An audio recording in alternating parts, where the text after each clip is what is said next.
Get me so tight about it, bro. I know how you view things, so it's like I could tell your train of thought. You don't do that. You try your best to keep it consistent. Well, I don't know. Low and he don't like John Stockton. Have you noticed that anytime when we talk about him, Yeah, he gets I don't know what John Stockton did to him. I have no idea. bro, he gets so mad. Like it's crazy. I've never seen somebody get so mad off of one player. He has like he can't do anything well. That's what amazes me. And then I get grouped into it just because I think he's an overrated passer and playmaker. All of a sudden, I think he's trash. Like I'm not the one saying all of that, but Your I reasonings are don't know what he different. did. Your reasonings are Very different from different. Lowe's. Very different. Yeah, because you don't care about the degree of difficulty, Mm-mm. like at all. But I still be getting blames and acting like I disrespect the older generation, which is annoying. If anyone up here disrespects the older generation, it's me. Yeah, but I'm associated with you, so everything you do that they don't like, I get blamed. Yeah, yeah. I'm It's starting getting the numbers got label on me. I can't believe it. guilty by association. Yeah, I have been using numbers a lot. The thing is, no, You have. and know what gets me mad is because like I don't know how you can just watch. It mainly came up for Giannis. Like I just don't understand like how you can just watch somebody and then just be like, "Yo, the shots ain't falling the same way as used to." It's not because he's having a different role or everything like that, or his workload is just that much worse because Middleton's. No, he's just missing. Like it is what it is. Like there's nothing else to explain it than he's just missing. Then when I give you the numbers and how far they dropped, they don't want to hear that. They don't care about that. They was like, no, I don't agree with you. So I bring up the numbers to let them know how far it dropped. And then they're like, no. And in my head, I'm like, yes. Like, man, I don't know what you guys want me to tell you. Like, that's why they Giannis got. is the most loved player in the NBA. Unlike if I'm on TikTok and there's a video like on Players Choice on TikTok about Giannis, all the comments coming to Giannis's defense. Every single one. I don't know if everyone's just in agreement that Giannis is the second coming of Jesus, but everyone just seems to love him. Like the clip got posted of me explaining what regression was and how that would apply to Giannis. All the comments acting like I just made stuff up and was just talking crazy. And I was just reading. I was like, okay, He's interesting. their second. That's their new Braun. That is their new Braun, bro. Like But a it's like, hundred I percent. never see it end like even with like LeBron gets all the crazy love, but then there's always the people 4-6 in the finals or Mhm. 2011. What happened in 2011? Blah blah blah. Giannis doesn't have that. There's no people like he can't shoot or he's not top five. None of those people. Like even with Steph, oh, blew a 3-1 lead, needed KD to save him. Those people Mhm. exist, even if he gets all the love. Even Kevin Durant needed Steph to save his legacy. Like they all have that talk. Embiid can't win in the playoffs. Jokic, defensive liability, can't win in the playoffs. Giannis is just he's perfect. I'm He's like, what the perfect. hell? It's People just still weird think to he me. could guard on the perimeter. Yeah, people keep saying he can guard 1 through 5. That he can't. Like I don't know who tells him that. I think so. That's gonna change. I think after this season, Mars, because winning bias is the thing, bro. The main reason why they're so high on him because of what they seen from the finals in 2021. Then he lost last season, but since he put up a lot of numbers, put up like 34 or like something like that, and he didn't have Middleton, they're like, no, he lost, but it was a good losing effort because Middleton wasn't there and he was able to get a lot of numbers. After this season, especially if he doesn't perform well, watch him switch up. Watch him switch up crazy on him, bro. I promise you. So And weird I to can't me. wait. And I, and And then people, and then now I'm gonna be on the other side of things and trying to defend Giannis because now you guys just they go too much to the extreme, bro. It's like you can't find a medium, right? Once there's he no loses in the logic. That's playoffs, why. you said what? There's no logic. It's just if you win, you're the second coming of Jesus. If you lose, you were never good. It's like, what's going on? Just it's all recency bias, bro. It's all recency bias. And now one, I promise y'all, Ace 30 right here in the chat. Listen, I promise you guys, chat. I'm a prophet. It is what it is. Deal with it. Watch if he loses in the postseason and doesn't if he loses, right? Middleton and them boys, watch how people are gonna start switching up on him. Just watch. Just watch. And I can't wait. I've been waiting for this for 2 years because as soon as yo Mars, I lie to you not. I was with my brother as we were watching the finals, and me and my brother looked at each other. We was like, "Dag, CP3 can never get a ring. Like he's never gonna get a ring again. Like this was the only chance he was gonna have. He's not never getting a ring. Now he could with KD. I didn't expect that, but then I looked at my brother and I was like, this may be the only ring Giannis get on the Bucks too, bro. I said I said you see how the road that he went through to get this, like face hurt team after hurt team. Nobody. I said this could be one of his only rings too on the Bucks. Now we shall see, bro. I just don't get how I'm called the Giannis hater now, which is baffles me. I don't know how that happens. And I You still defend. think he's probably the best player in the world as well. But the fact that I'm considered the Giannis hater because I don't act like he's perfect or clearly the best player in the world, like I think it's debatable.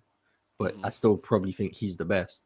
But if you don't think he just clears everyone, and if you think there's someone else who maybe is the best, you just hate Giannis and you don't know basketball. I'm like, okay, doesn't make sense to me.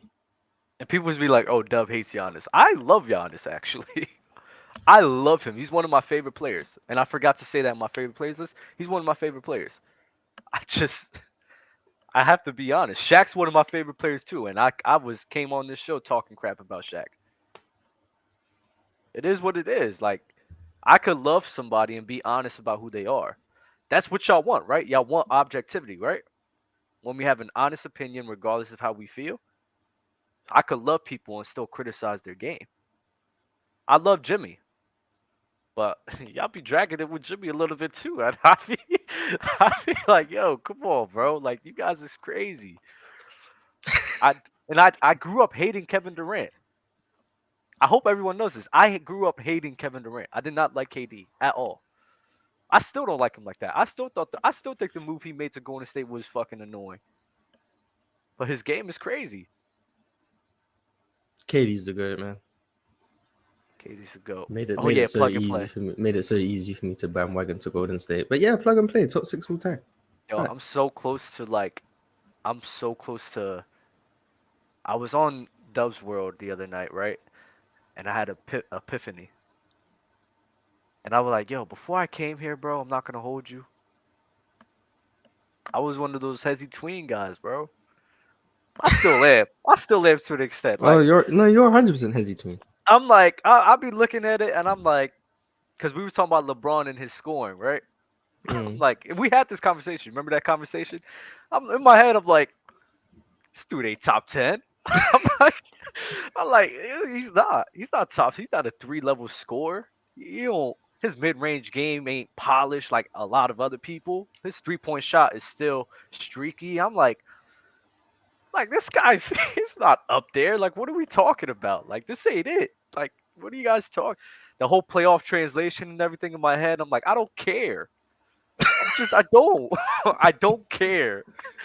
I'm looking at it. I'm like, does he got a handle? Cool. He got the 3-point shot, mid-range shot. Can he finish? Can he take it to the rack? How many counters does he have? I'm like, that's how I look at scoring, bro. But this whole playoff translation, I'm like, I get it. But I'm like, that ain't me, man. It just ain't That me, bro. that's why Kyrie's a better scorer than LeBron. A Facts. 100%. Kyrie's crazy, bro. Who's a better scorer, AI or Kyrie? AI. You think so? Is AI? Mm-hmm. Is it because of his finishing is just that much better? Um, I think you gotta like look at their situation. AI, what he was asked to do, not many people can do that. So yeah, he wasn't efficient, but he still put like it's still always like he was still scoring at that volume in the playoffs. He was still getting to the rim like that. So I'm gonna take AI because I think I've always said that I think if you put AI in a secondary role like Kyrie's been in, I think he thrives in the right situation, just like Kyrie did. I think Hmm. you being that fast, being that crafty, that easy to get to the rim, finishing in at that time as well, where there's two bigs down low, less spacing. Hmm. I think that's just more sustainable than what Kyrie did. But I think Kyrie's up there. He's a top 10 guard scorer of all time. Yeah, yeah. I think he's up there too. I agree with what you said. That's why anytime when you talk about like When you talk about Allen Iverson, I hear you talk about him. I get so mad because I'm like, I said, Morris, I know you know what this like, why I the think efficiency AI is is like that. I think AI is really good. I just think like this all came because they asked who's the most overrated player of all time. And I said, first of all, I thought they meant current. So I said John Morant. But then they said Yes, all you did. time. So I said Allen Iverson. And then they asked why. And I said the reason I think AI is overrated is because people, A, think he's better than James Harden, which is not true. Like he's just not better than James Harden. And B, because people just boil his career down to 1 year. You talk to anyone about AI who holds AI in this high regard, instantly 2001 he got to the finals. The rest of his career never getting past the second round, it never gets brought up. It's just irrelevant to everyone. He won an MVP, he got a game of Kobe and Shaq, and he got them to the finals. That's all they talk about with AI. That doesn't mean AI is trash. I think Mhm. AI is a top 7 shooting guard of all time. 7. He's Seven, I think not I top don't five. no You got Clyde over him. I got Clyde over See, him. that's where you just dragging it a bit for me. That's where you just That's dragging it a but bit that's for me. not I'm not AI gonna lie. hate. I just think Clyde was a better player as a number one and a number two. I don't I know. think you're I just don't think dragging it for him. what's wrong with Clyde Drexler?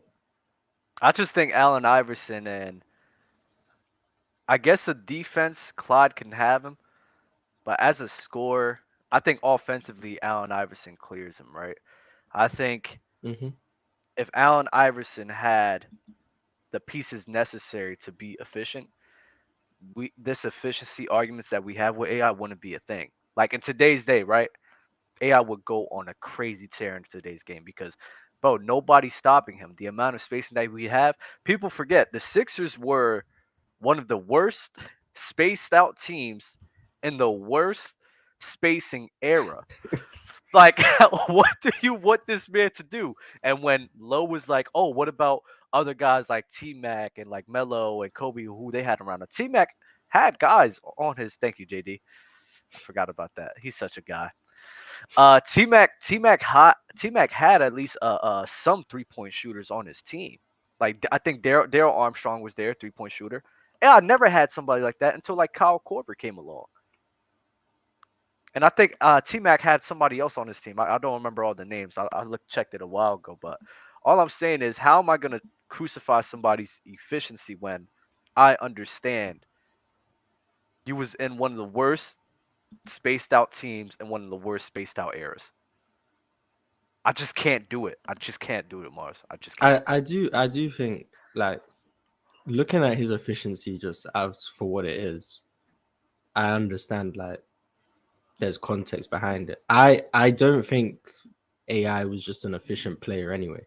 So I don't think if you put him in a better situation, he's just going to become like some crazy efficient guy. I don't think he'd be as inefficient as he was because he's probably like if you just want to take raw efficiency, I think AI is probably the most inefficient like high volume scorer of all time. I'd struggle to find someone else. So it's probably him. But and I understand that's because of the situation he was in. Mhm. But I think if you put him in a better situation, I don't think he all of a sudden becomes some like +4, +5% efficiency guy. I think he becomes like neutral or like maybe a slight positive. I think that's about it. Just because when I watch AI, like the shot selection is just it's really weird. He wasn't a good enough shooter in my opinion to justify some of the shots he took. But you want to know And I why, right? understand some of them were out of necessity. Philly needed him to take those shots. And they Hmm. lived off trying to get offensive rebounds. Like that's what they did. It was AI throw something at the rim. We'll try to get an offensive rebound and we'll see Yep. what happens. So I understand that. But then I even look at him, even in Denver, he was more efficient. The shot selection was still really interesting. He's someone who like when you're that small, you can't get to the rim as like consistently. Like that's just common sense. You're not going to be able to get there. So then he ends up settling for like these fullback fall away like 18, 20 footers, and I'm like, he's not really good enough at them to really be taking them as much as he does. So I think he'd be more efficient. I don't think he'd be crazy efficient.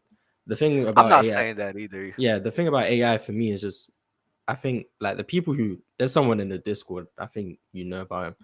He said Zion Williamson is better than AI ever was.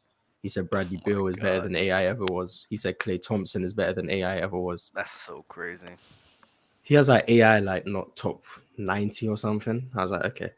But I think the thing about AI that like for the people who hate him, that I guess I seem to be spearheading, they don't talk about the fact that as a playmaker, he's really good. Like the amount of pressure he will put on your defense, it's hard to match that. Not many people have done that. He's a very good. He's a very. I'm not going to say very good. He's a good passer. I'd say like 7.5 out of 10.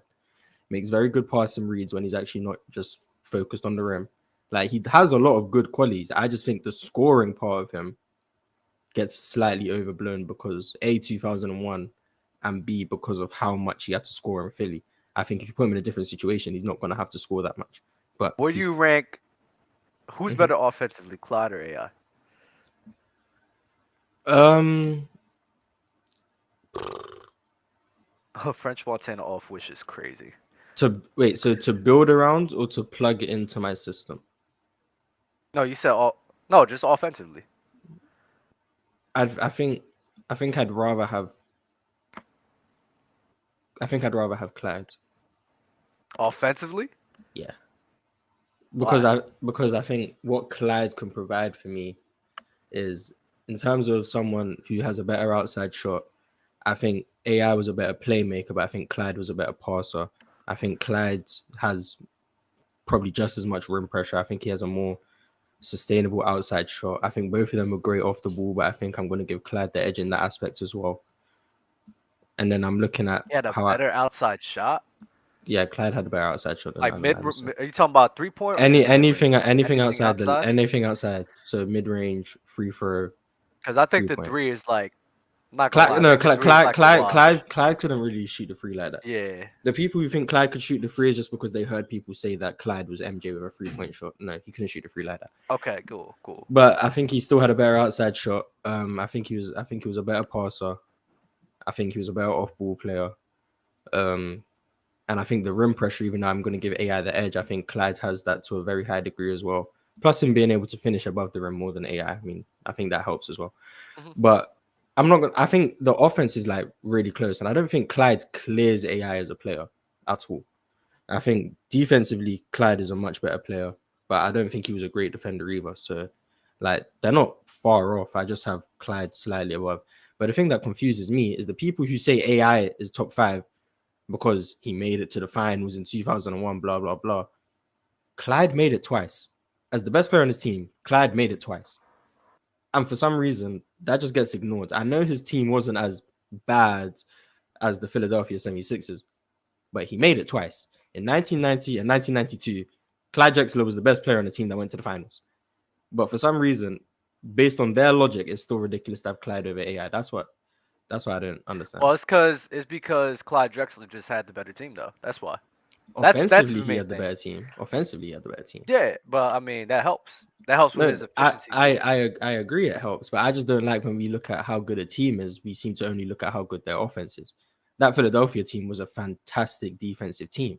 I'm not going to Yeah. say AI had all the help in the world, but to act like that team is just abysmal, I don't agree with that. That team was really good defensively, and AI was their whole offense. He was their sole offense, but he made their offense possible to where their defense could help them win games and win playoff series. That's how it was. So to say that AI carried one of the worst teams in finals history, I disagree. I think the 2018 Cavs is one of the worst teams in finals history because they weren't good defensively and their offense was solely LeBron James. So I just don't like the idea that AI just carried that team to the finals when their defense is the reason for their success. AI was Nah, still great, but yeah, I like that point you made with people. I mean, I don't ever bring that up or try to justify my case for AI, but a lot of people for some reason I didn't like that either. Just because his team went to the finals where you're right, the defense was what it was, and Clyde Drexler going to the finals 2 times and actually winning a championship, it doesn't I don't get it either why if winning is so important to people, why Clyde Drexler for those type of people is not over Allen Iverson. It doesn't make sense to me as well. I do agree with you there, but we're gonna start getting some guys up here. We even haven't talked about the um the title yet, which is crazy.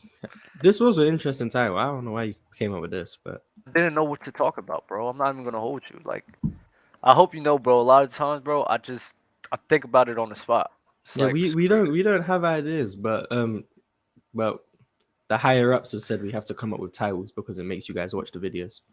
So Yeah, otherwise, we would just say PC Open Gym, but we're not allowed to do that.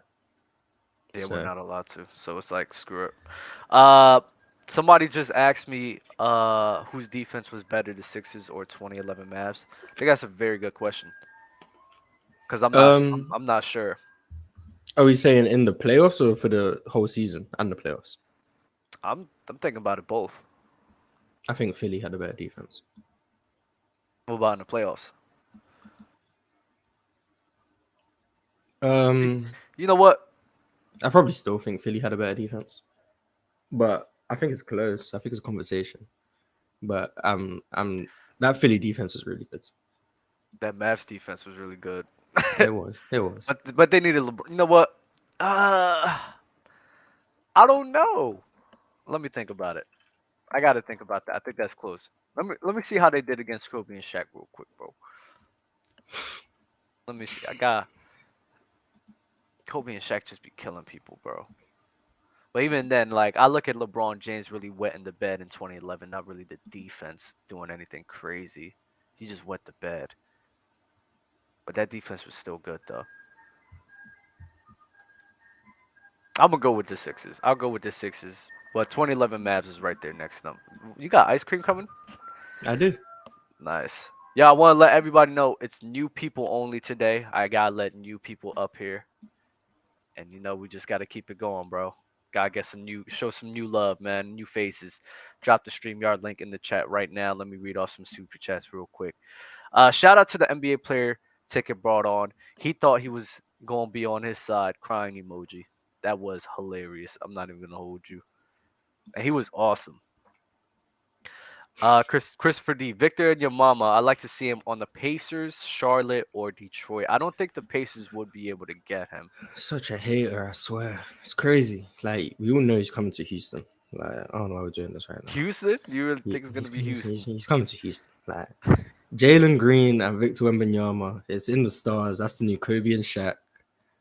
Jabari Smith's looking like a good NBA player now. Last few games, he's been hooping. So maybe he becomes a bit more than Trevor Ariza. Get rid of Kevin Porter Jr. Like it's all there. It's gonna come. It's gonna come to fruition.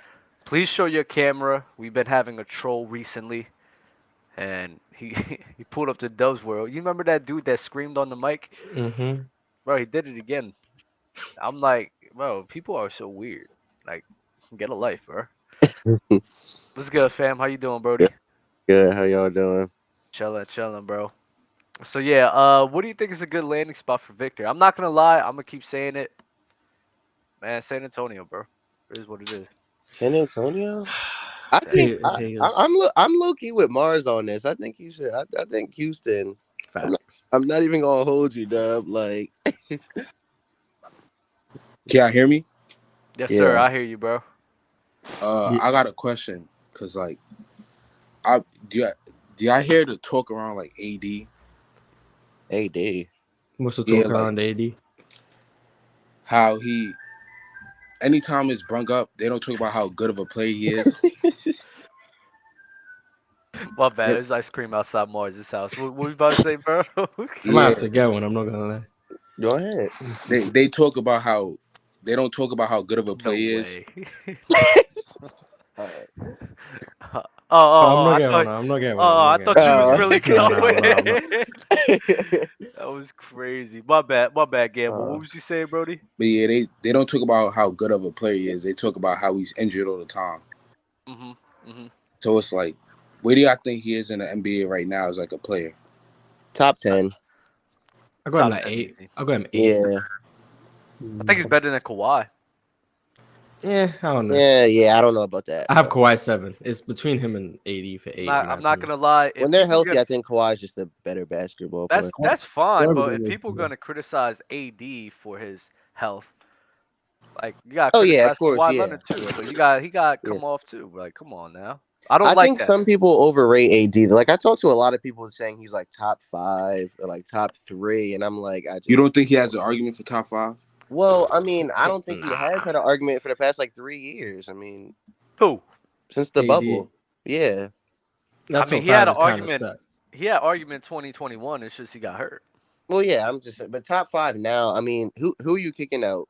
Luka, Giannis, Steph, Jokic. Yeah, who are you kicking out? I know KD.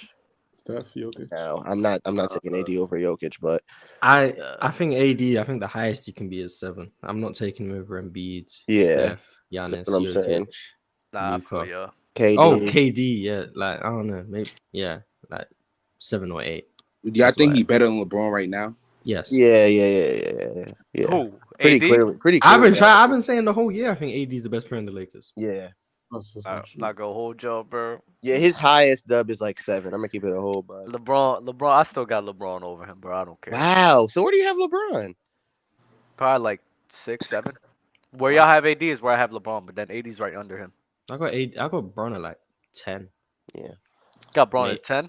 Maybe. Yeah. LeBron don't play no defense, bro. Listen, bro. I'm telling y'all. LeBron in the playoffs with that spacing and AD, yo. So you think he's gonna start shooting better? Y'all gonna see this man. Is it gonna be shooting 40% from the three? He's gonna shoot less, but it's not gonna be as bad as what he's been doing all season. I would say that. Gonna be 50, that's 40, the main 90? Reason. That's he's the main gonna become reason a 3-level scorer. That's what is it gonna become 50, 40, 90? Nah. No, because LeBron, like people don't understand. Like LeBron is not this.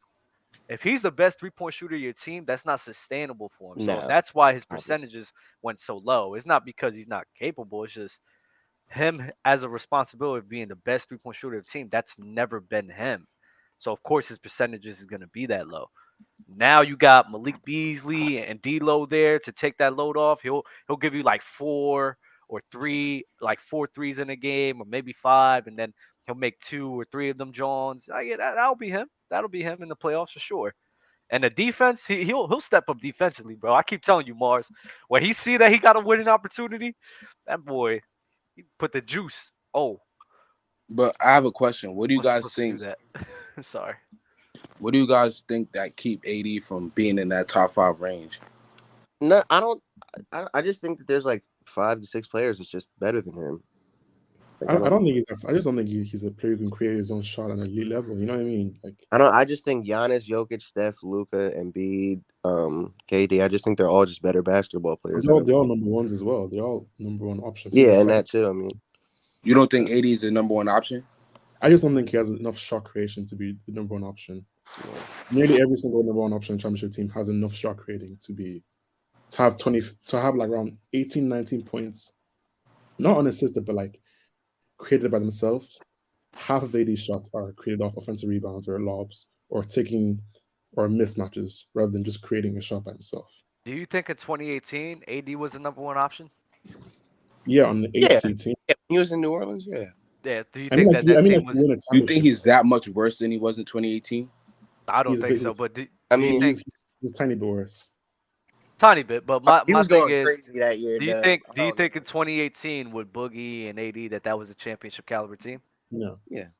I mean, a lot of people think they could have beat the Warriors. I disagree, but no, that was just a mismatch issue for the Warriors. I don't. I mean, so who would they have lost to?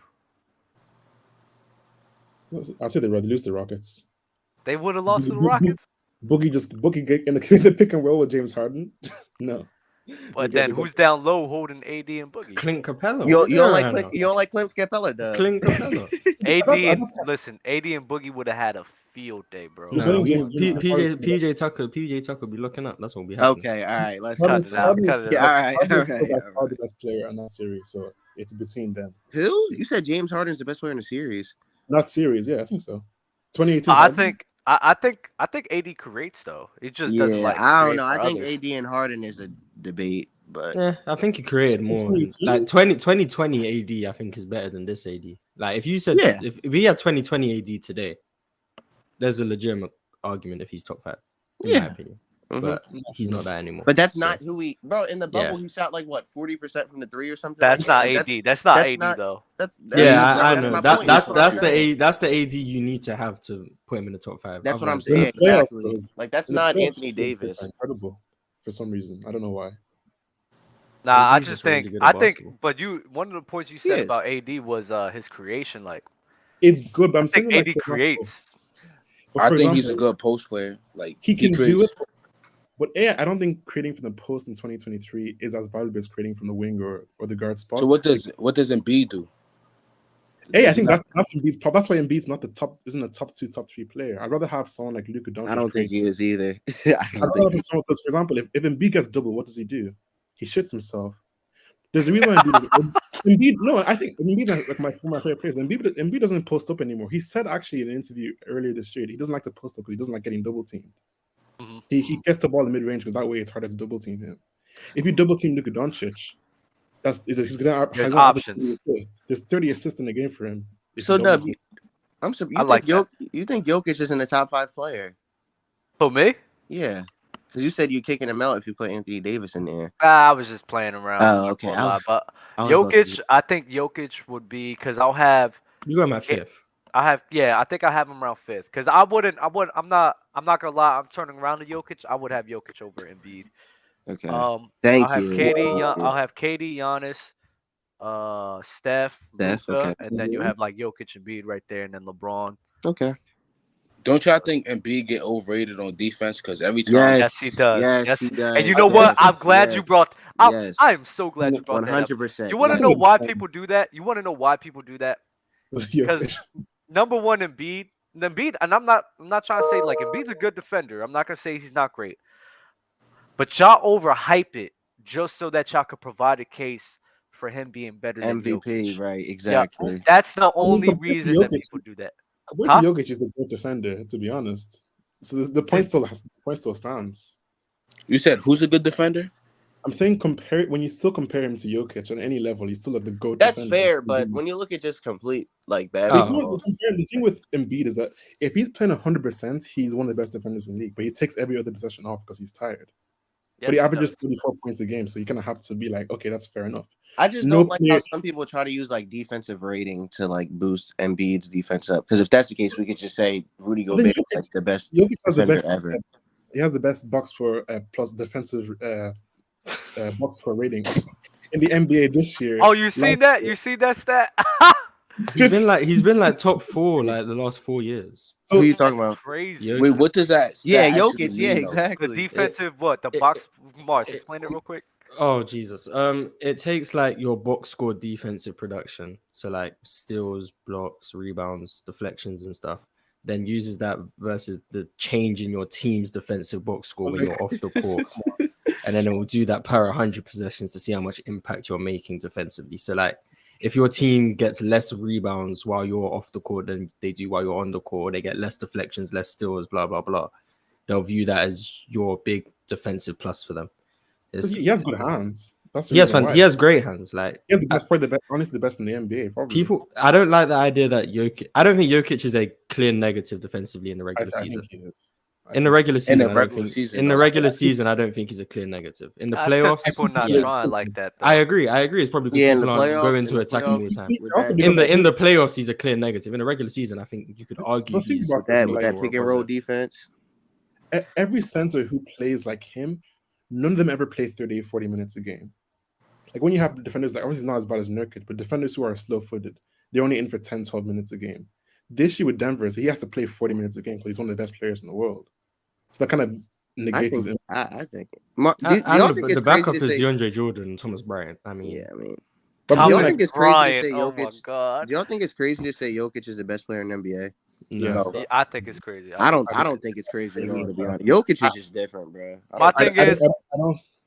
My thing is like I'm sorry, like at least for me, when I look back at all of my best players in NBA history, they had some like a good level of defensive value, right? That's fair. So like I have KD right now. I think he has a good level of defensive value. I wouldn't mind Giannis in the equation too. LeBron, in my opinion, always had a good level of defensive value. Steph Curry has never been the best player for me, so we don't even need to talk about Magic that. Johnson? Magic Johnson. Bird is I thought Larry Bird was always better. Larry Bird was not better than Magic in like 88. Yeah. All right. Towards the later part, that was MJ. Damn, I got cooked. Nah, that's actually that's actually true. Wow. So you had Larry Bird and then you had MJ. Wow, so I'm not gonna lie. Wow. And then Hakeem. I thought Hakeem was probably in that conversation too. So at least for me, these guys was at a good level, had a good level of defensive value. It's like Jokic is like, how can I put him you. the best? I feel you. Luka, I would have a problem with Luka putting him as the best right now. I would have to see some of these guys really fall off like offensively or defensively, but I would have a problem putting Luka as the best too. Yeah, I agree with that. I don't think there's any real argument to make that Luka's the best player in the world. Like, I don't know about you. I just don't think he's that's his just playoff translation if his playoff translation just keeps going through the roof like it is, then I think that's the fair argument. Because if he just keep dropping that's true. 30 with like good efficiency and like assisting like 8, 9, it's like that's crazy. Like it is. Yeah, but he gets hunted defensively in the playoffs as well. He does. Oh my goodness. The thing is, the one thing I'll say is that there's a difference between like when you're a center and when you're a perimeter player. It's a lot harder to hunt a player on the perimeter than it is on who's playing at a center, because the centers are involved in nearly every single defensive possession, whether the guards only, around like 30% of defensive possessions. So in Luka's case, you can hide him. Like, look at the Mavs last year; they had one of the best defenses in the NBA, even in the playoffs. I'm not gonna lie. Until they met Golden State, I'm not gonna lie. That's the only reason why I have Steph and Luka over Jokic. Literally the only reason. I agree with that. Mars. Are you confident in the Warriors? You think you saw I watched the game last? No. I'm not either. They won their games at home like they've been doing all season. Nothing they do at home is moving. I'm glad you can say that, because there's a lot of people that are still riding on this Warriors thing. Like, they're just gonna flip a switch. It's like, bro, they're like 7-26 in the road. So crazy, bro. Like, they have like the same road records like Detroit. Yeah, why are y'all trying to hold on to this? I get it, it's the Warriors, but I mean, we gotta let this go, man. How are you that bad on the road and you're that good of a team? I don't get that. I don't know. 7 wins, bro. I don't know if it's a leadership issue. I don't know what it is. Bro, the Golden State Warriors are on par with Detroit. They're on par with on the road Houston, and the worst, and Houston and San Antonio. The 3 teams literally in the sweepstakes for Victor Wembanyama on the away. You're on par with them, bro. Yeah, that's bad. That's crazy. I don't get that. Like, how are you out that bad on the road? I don't. Yeah. It doesn't correlate for me. Yeah. This is all going to release some documentary in the future. There's a reason. What's the reason? There's no reason behind it. We don't know it yet. It's going to be in the ESPN, whatever, 300, whatever they call it. It's going to go out there. Because there's no way there's not something crazy going on for the Warriors this season. It has to be a leadership issue. That's really the only thing I could think of. Maybe they just don't like travel. All of a sudden. I mean, out of all the years they won, now all of a sudden they don't like traveling. Like the travel just got a bit annoying. It was like, we don't care. But like the issue is because they're so good at home. Yeah. And because of what they've proven previously, it's going to lead people to think if they can put it together, they're going to win again. Like, if they were just mediocre at home and on the road, people would probably be more willing to be like, they're not going to win. Yeah. But they're so great at home, people are just going to say, if they can put it together on the road, they can beat anyone. They're not going to, but people are going to believe that. Yeah, they're going to have to go on the road in the playoffs. I mean, but like realistically, at this stage of the season, if you're not in the top 4 seeds, you're not going to win. It's no one. It just doesn't happen in basketball. I think the Rockets did it in '95. Mm-hmm. Like, if you're not in the top 4, you're not going to win. Like, it's stop being crazy. Lakers almost did it. I mean, it's happened like 2 times. Yeah, I don't think the Lakers are. I'm not buying into all this. I'm buying into it. I don't care. I don't care. I'm not buying into this Lakers talk. You can't play body all year then just start winning in the playoffs. I don't think if I feel you, but I don't think when KD comes back, I don't think they'll be in Phoenix. I don't think they'll beat Denver. I think they have a round 2 ceiling. Damn, so when they win, I need to hear everyone put Steph in their top 10 all time. Oh my God. You know what? Let me read I already have Steph in my top 10 all funny. time. That's so funny. Hold up. Hideous. What moment in LeBron's career made you believe him as a top 5 player? 2014 LeBron. When he got cooked by San Antonio. 2014. It took you that long to realize he was top 5? 2013. Okay. I wasn't watching basketball until 2017, so he was top 5 from the moment I started watching. So LeBron's always been top 5. Always been top 5 for you? I mean, yeah, from the moment I started watching basketball, LeBron was top 5. Nice. There you go. Anybody, and I'm not gonna lie, like at that age, maybe I could say that too, because at that age I wasn't really looking into all-time debates. I was just watching basketball. Like I wasn't thinking about, oh, is LeBron top 5? I guess since 2011, because that's when all the MJ debates started coming up. So it was like, I guess he was top 5 then for me. Anybody else? When he passed Kareem this year, that's when I was like, he's top 5. Jesus Christ! No way! No way! I'm trolling. LeBron's always been top 5, like since his second year. Like that's. Huh?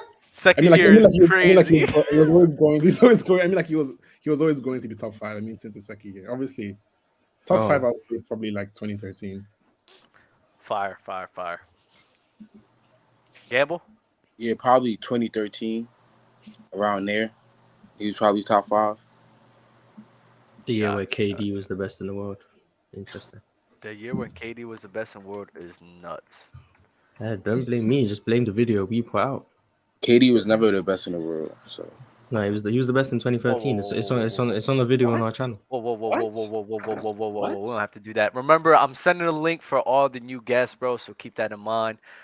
Ken 10 Mars, are you a statistician? Statistician. Statistician. You say it, bro. Mars, are you a statistician? Need you for homework? No. He wasn't the best in 2017, 2018, no? No, he wasn't. No. Mars, you could read this.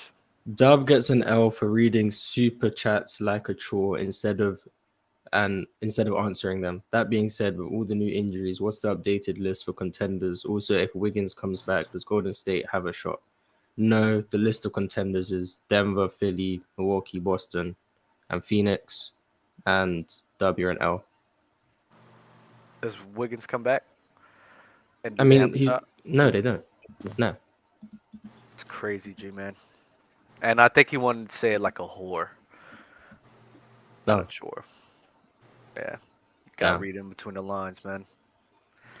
But gamble, bro. I'm gonna bring some other guys up here, but appreciate the time you spent with us. All right, brother? Mm-hmm. Be safe, bro. Peace. Did I try to invent a stat? What's good, fam? How you doing, Brody? Guys, capping right now. Sports dog, you're capping. Can't lie to you. Sports capping is crazy. No, he's capping. Good, fellas. How y'all doing, bro? Good. How you doing, Dub? Doing good. Good, bro.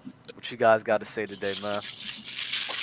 I have an honest question. Like, so I remember a few months back we had that interview with Malika Andrews, and people was talking about the idea of a superstar. I really want to. I had this idea. Like, what do y'all define as like a superstar in today's league? I really like. I want y'all to understand. Like, explain that to me. For me, as someone who transcends the game of basketball, so like if you're bigger than the NBA, I think you're a superstar. So I think there's like three or four superstars. That's why. Would you consider Kyrie Irving a superstar? No. But he kind of transcends the NBA. And he's also just not good enough.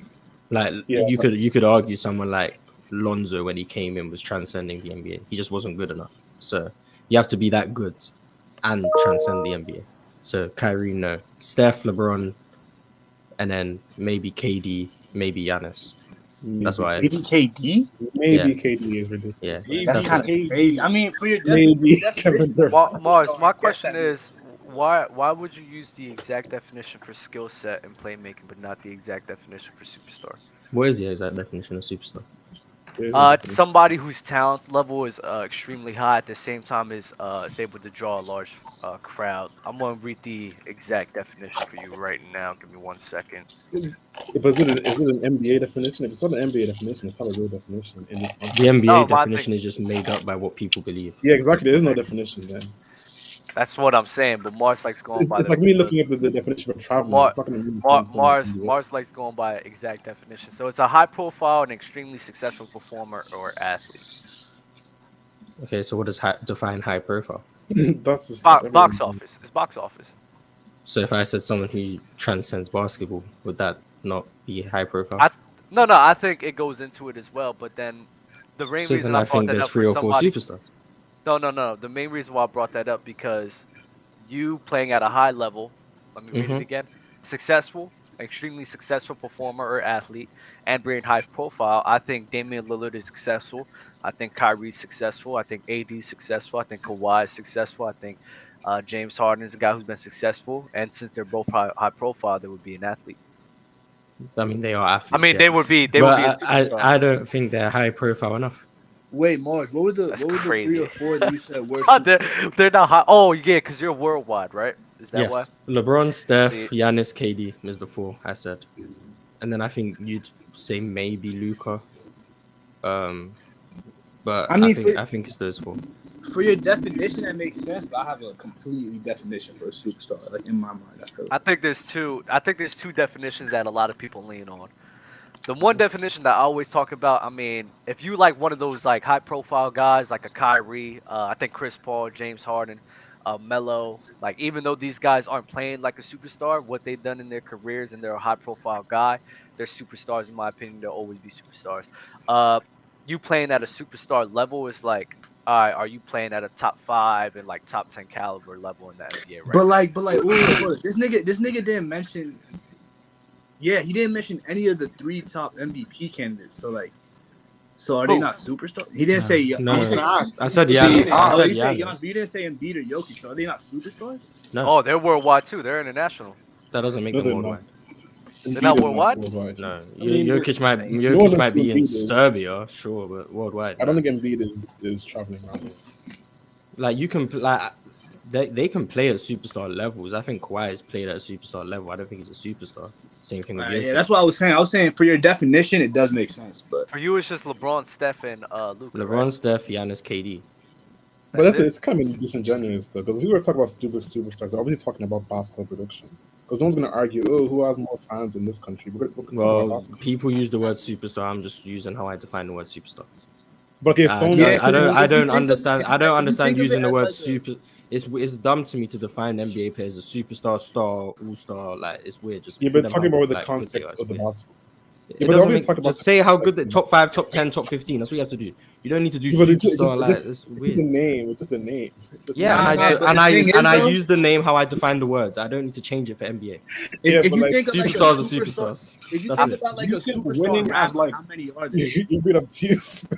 I'm defining how I define superstar. That's why I don't use the term. That's why I don't be like, oh well, LeBron's a superstar and Jason Tatum isn't. No, LeBron's a top 5 player and Jason Tatum isn't. That's it. I don't want to adapt. You can adapt your mind. No. I don't want to. Okay. You said no. That's crazy. I think when it comes to the superstar, like I like to think of it in terms of soccer. Hold on, bro. Your mic is going crazy. Hold on. Is it under something? Yeah. You sound like a robot. I hear you. You just sound like a robot. We'll just wait for him to get that. Yeah, I was hopefully he can get that together because I wanted to hear his question. He was gonna make a fire. But I agree with Mars though. I think in terms of where he's from, I get it because worldwide superstardom, but a lot of these guys in America, a lot of these guys are superstars because of our own general familiarity with them, you know? I think when we talk about these superstar conversations, honestly, bro, we're arguing semantics. Exactly. It's so annoying, bro, because people want to define it as something else. You're arguing semantics that it really doesn't matter. We could just say that these guys are top 5 and top 10. Thank you. It doesn't matter who's a superstar, like at all. If someone's a top 5 player, call them a top 5 player. You don't need to say superstar. It's weird to me. Yeah. But whatever. Like Fluent does that a lot. Like he only has like 2 or 3 superstars in the league. It's like no. It's like no. That means are they top 3 guys? Yes or no? And then they're like no. Then it's like I don't understand what you're talking about. I don't get it. Doesn't make sense. Let me ask you a question real quick. So I'm a Sixers fan, but like my love for the Sixers doesn't blind my love for the game. You know, so like, I'm a huge Jokic fan, right? And honestly, for most of the season, I would have thought he was an MVP. But like when you think of what Embiid's doing, like in the last 3 years, I know like people always say it's about this season specifically, right? But like I feel like narrative is a big part of the MVP discussion. And like, bro, if he goes these 3 years without winning MVP, we're gonna look back at this in history and be like, how the fuck? And yeah, you can say Jokic, but it's just I don't know a single player that's produced at this level that wasn't awarded with an MVP.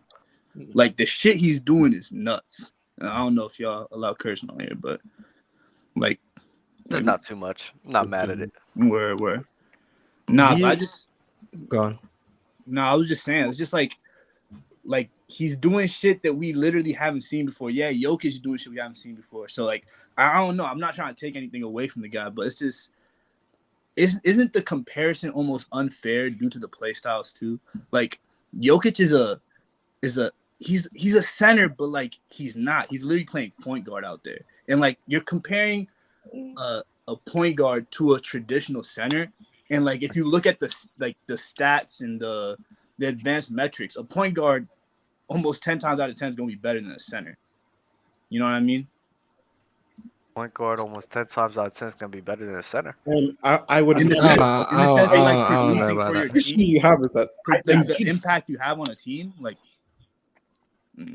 What do you mean? I don't know. I mean, Jokic may not bring the defensive value of a center, but he definitely brings the rebounding aspect. Yeah, that's the. All his buckets come off post ups. Embiid doesn't post up, so I mean, in that case, you could say Embiid's a wing player. Embiid's a 7-foot wing because he is 100%. Embiid has the most post touches in the league.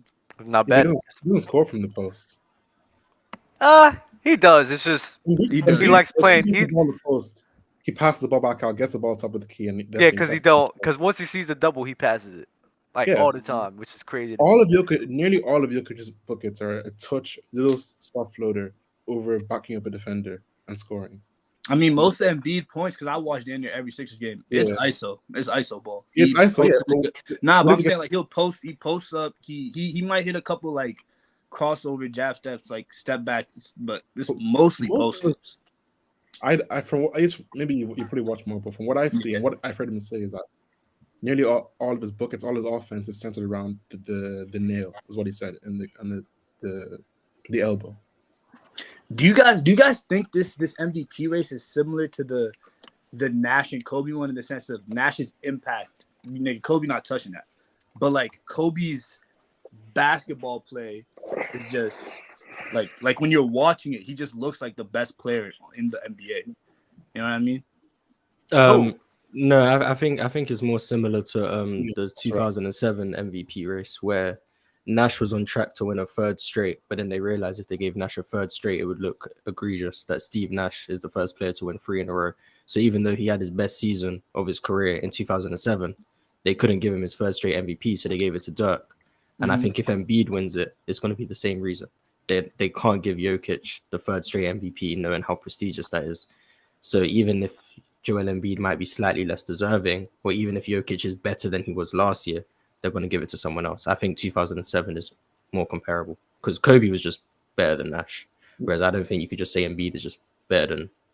I don't think you can say Jokic is just better than Embiid. I don't think you can say that either. It's very close, but I think it's mad. I'm pretty comfortable. But I'm not gonna hold you, bro. I'm pretty comfortable. Not gonna hold y'all. The more and more I get into these like basketball talks with Embiid and Jokic, the more and more I'm like, the argument for Embiid is not that strong, bro. I'm trying to tell you, bro. 33 but you gotta look Embiid is one of the best scorers in the NBA, no doubt. 100%. He's the highest. Jokic is still better than him. Before you don't work, the best scoring. I mean, like for what he's asked to do, look at what they're asked to do for their teams, right? Like, what would Embiid have to do to be better than Jokic? Like his defense, play basketball, bro. His defense. See, this is why I say the defense gets a bit overrated, mainly because of their agenda to try to put Jokic over. I'm sorry, because the defensive gap, because it is a gap, but it's not as dramatic to the point where I could put Embiid over Jokic. But the thing is though, at their heights, like Embiid at his best, which is like he turns it, he flips the switch on defense. I watch it. Like there's games where Jokic flips the switch on scoring too. No, I'm gonna act like Jokic wasn't playing defense against Brooklyn the other night. Like he played defense. Nah, but my thing is with Embiid, he played defense. He played defense. It's different. It's different. He played defense. He played defense. Embiid can't. Embiid played Embiid can flip the switch. Jokic, he flips it off so easily though. Yeah. Dub is crazy. I Bro, know. Have you seen his rebounding numbers recently? I know, and I had a conversation with Mars about this. I said, bro, if you watch it, this nigga is watching the ball go over his head. He's just watching it, bro. He's just no effort. It's crazy. I tell you, he plays like a fat man, bro. You know what? I can't lie. The fact that that's not an argument is kind of funny. That is definitely. I think it's an argument. There's an argument. I just think it depends Jokic, on what you value. Jokic wins that argument all the time, mainly because the scoring, like Jokic ups his production and scoring, especially in the postseason. So he's still a very good scorer. On top of being a very good scorer, he clears him as a passer, clears him as a playmaker, clears him as a decision maker. Like he clears him in all of those aspects. These are all the same category, but anyway. Yeah. But guess what? He clears him. Hey, do you guys think Embiid is a poor playoff performer? No, I think he just does that.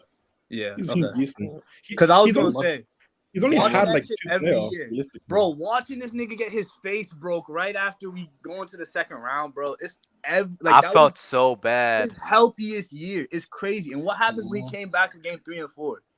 He wasn't that dominant, but his impact, like I'm telling you, his defensive impact, I feel like it gets overrated. But then by the people that think it's overrated, it gets underrated. Cause like when I'm telling you, when he is on his shit, like, bro, are you guys sharp to how it's like a Jaws game, crazy his like defense or his plus minus in general was in that Raptors series? He missed, I think he missed. I don't remember the exact amount of minutes in the series, but like it was like a negative. It was the negative was insane. Like his off numbers was insane. Like this man's impact, it shows up every season. Like I'm telling you, like you also have no depth either, so that kind of helps. Yeah, our best three players off the bench that year was James Ennis, Greg Monroe, something like that. Like, bro, it was bad, bro. Hey, bad. Duncan, no donuts, bro. Is your mic working? Have you been talking at all? Nah, yeah, my mic is good as well. Y'all can hear me? Yep. I hear you, bro. What you got to say, brother? Honestly, like I'm just thinking about what y'all talking about right here with the Jokic and Embiid debate, and honestly, I feel like personally with Embiid, like he does, even though he's better defensively, I do think that respectfully, I don't even think he's second. I think Giannis is second. Like that's my personal take because like I think that, they're all even. I said I think. You said they're all even. I feel like I think Joel is just worse than me. I think Giannis is second because if you ask me, he's had less help. He's had less help throughout the year, and Chris Middleton's been hurt most of the time. So it's kind of been like, look, Giannis. The thing is, though, his supporting cast has stepped up crazy this year. Brook Lopez is, of course, is in that defensive player. This nigga's like Brook been going stupid. I won't say Grayson Allen, but bro, Drew has stepped up crazy this year. But to say that James Harden averaging a double though, with who else does Milwaukee has on his team besides Drew Holiday and Brook? They have a good supporting cast. I would have Drew Holiday, Brook Lopez, and Chris Middleton than James Harden in the play. Hey, Bobby Porter's pretty solid. Bobby, he having an off year, but he still plays. I'm not gonna lie, you know what gets me bad? Y'all be dragging stuff, bro. Especially with Drew. Drew is the same guy he was last year. I don't know what people are saying. He's not. I think his efficiency is up because his free throw shooting has gone up. That's it. No, he's shooting better from 3 as well. Isn't there? So he's not. Is he? He's pretty sure he is. I'll check now. No, he's shooting less because he's taking more. He's taking more and shooting 37. Last year he shot like 41. His passing and playmaking, I'll give you, has improved a bit. But other than that, he's the same guy. I mean, I always complain about niggas that just that base their whole basketball knowledge off narratives because you can like tell, right? So I will say, like, I don't watch enough Bucks games to say that I think Drew is way like stepped up crazy, but I think it might just be a narrative that I'm buying into that the supporting cast. It's 100% a narrative you buy into, bro. His production is damn near the same. His shooting all across the board, besides free throw shooting, is damn near the same. His defense is damn near the same. I don't know. When I watch him, it don't look the same, bro. He looks different. He's always been this defender. He's always not defender. I meant offensively for real. I think his passing has been better. I think his passing. He's always been an underrated player, so people are just surprised when they watch him. People always forget that. Like, I used to mess with Drew back in the day. He used to play for us. Yeah, true, but I mean, like, by consensus, he just... Yeah, I know. Because people think he's a defensive stopper. People act as if he's like a Drew Holiday with a jump shot. This guy literally creates his own shot out 3 levels consistently. Who? He's not like a 30 points, but he can score 20 points. Talking about Drew? Yeah. Y'all seen Chris? Y'all seen Chris drop 26 in the second half, bro? Nah, you know what? I gotta get some new guys now. You talking about Chris Middleton, bro? That's crazy. That'd be easy. Exclusive.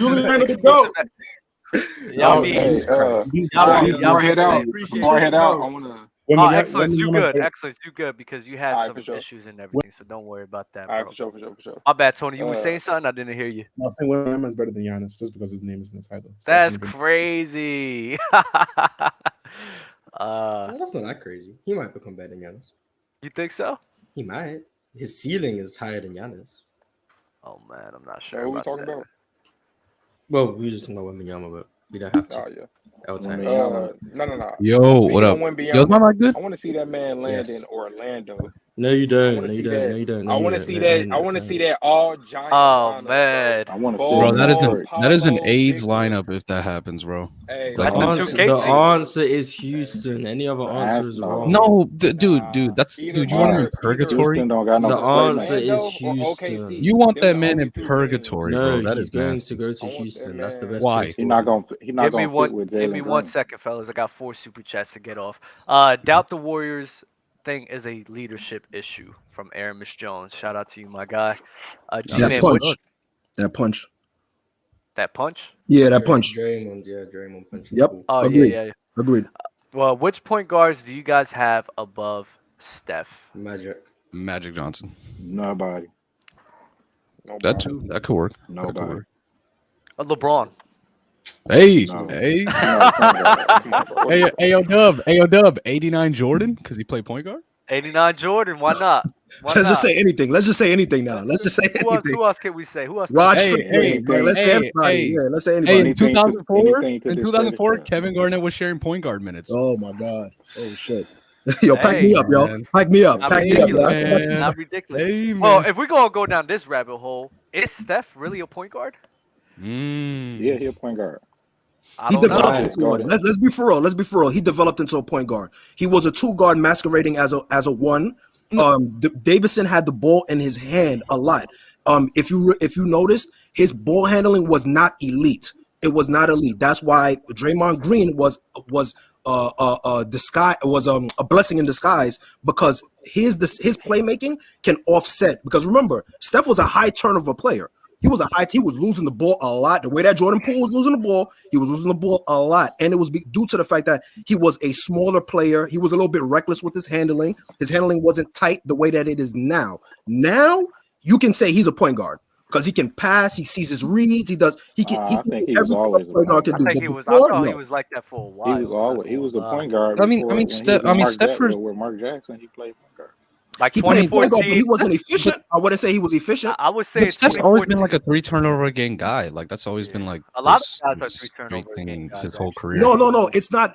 I'm not using just the stats alone. Like when I say 3, like when I'm saying turnovers, it's in the manner that you get the turnover. Same thing like Jordan Poole. He has these boneheaded turnovers where it's just a mishandling of the ball, a careless pass. Remember that pass they stepped into Clay behind the back from carrying.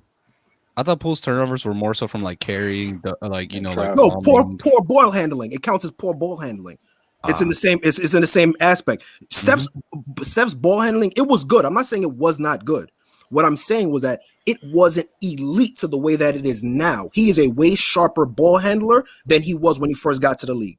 There was especially with the thing, if you notice, him penetrating to the rack. A lot of his moves was just step back, because he didn't have the tight handle to do multiple combos like a Kyrie. A Kyrie, he can penetrate these guys because they have multiple combos. Now Steph has multiple combos, but most of his moves are retreating. Step backs to create separation. It is not to attack and probe. He uses the separation then to attack, but his dribbling style is very much evading. Like I need to avoid hands, all of that stuff. Wait, could I ask? But at the same time, he was strong enough to use his strength too. But you said you said for his whole career, pretty much that he was like, you know, like more so like off ball centric. Mm-hmm. But I feel like we can even use the 2014 year, and even before that, I feel like what made Steph Curry become who he is that he had to embrace being off ball. I feel like that was the thing, because like in 2015, 2016, that's when like his like play skyrocketed.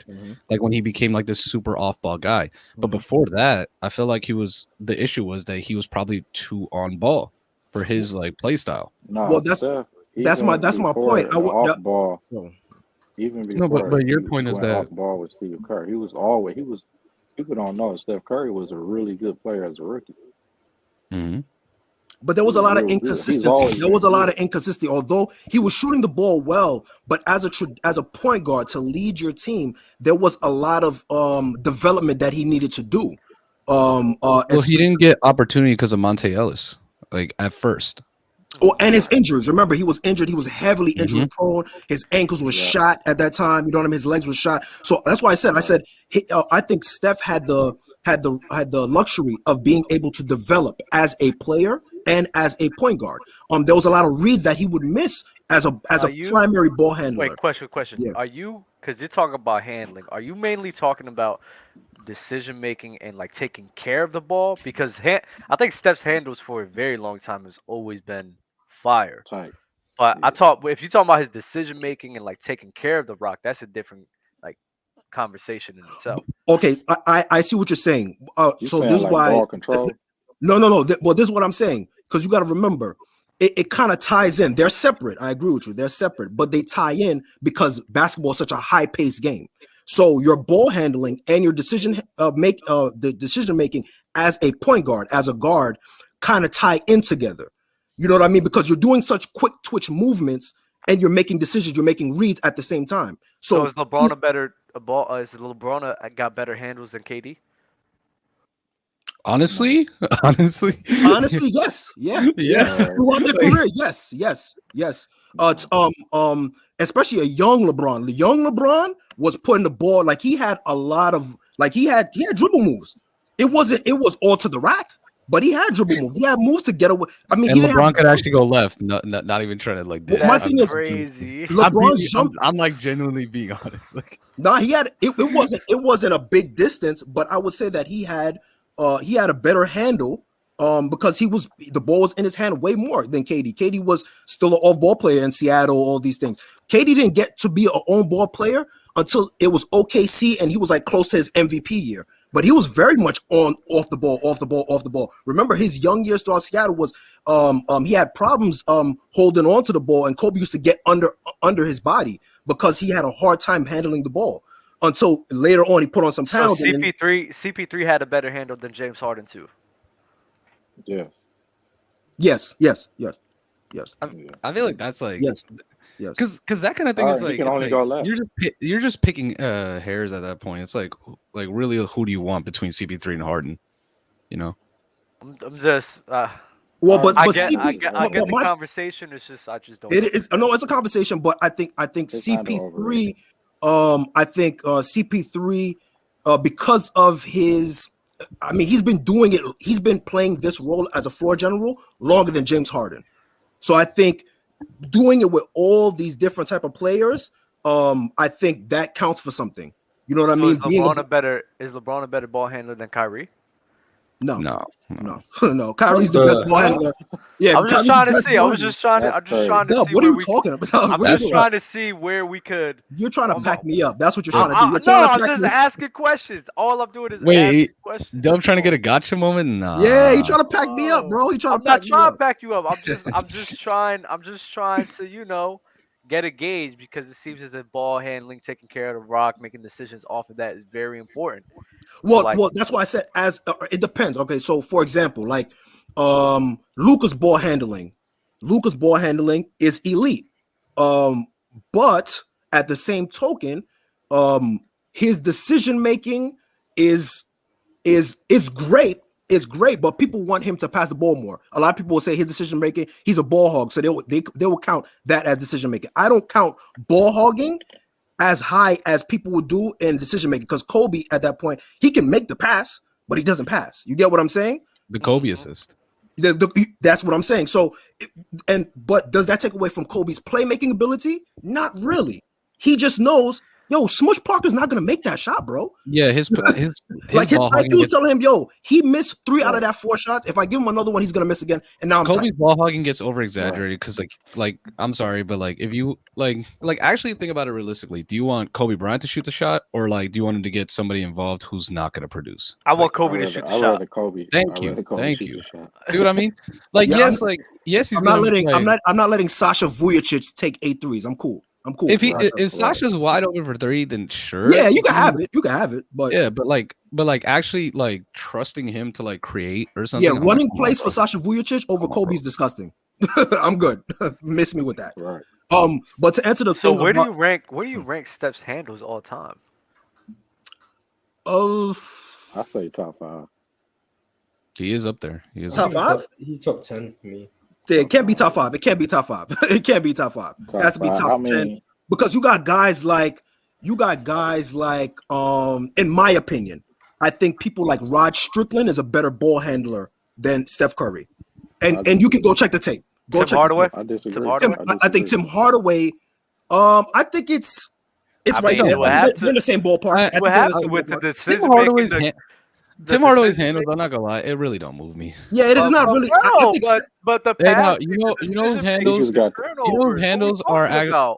No, but you know whose handles actually move me, like from the '80s? Isaiah Thomas. Isaiah, yes. That dude was serious. Top five. That dude was serious. Like, so, I mean, the decision making, the playmaking of Tim Hardaway. I'm gonna tell you why. You gotta be over. I'm hearing no love for Bob Cousy right now. This is crazy. Oh, Bob Cousy. Get Bob Cousy out of here, bro. The hardwood Houdini. You could put Pistol. Those guys top 10. Like Pistol. What context? You see where I'm confused a bit, right? No. I see your point. Let me. Who did you just say? Who was it that you were just talking about? Tim. Oh, Tim. All right. I'll tell you why with Tim. With Tim, there wasn't a lot of counters to his dribbling style. It was very attack, and then pass off. It wasn't a lot of retreating dribbles. It was very one stylish. Like it was, if I don't have the 1-2 crossover, I have the 1 crossover.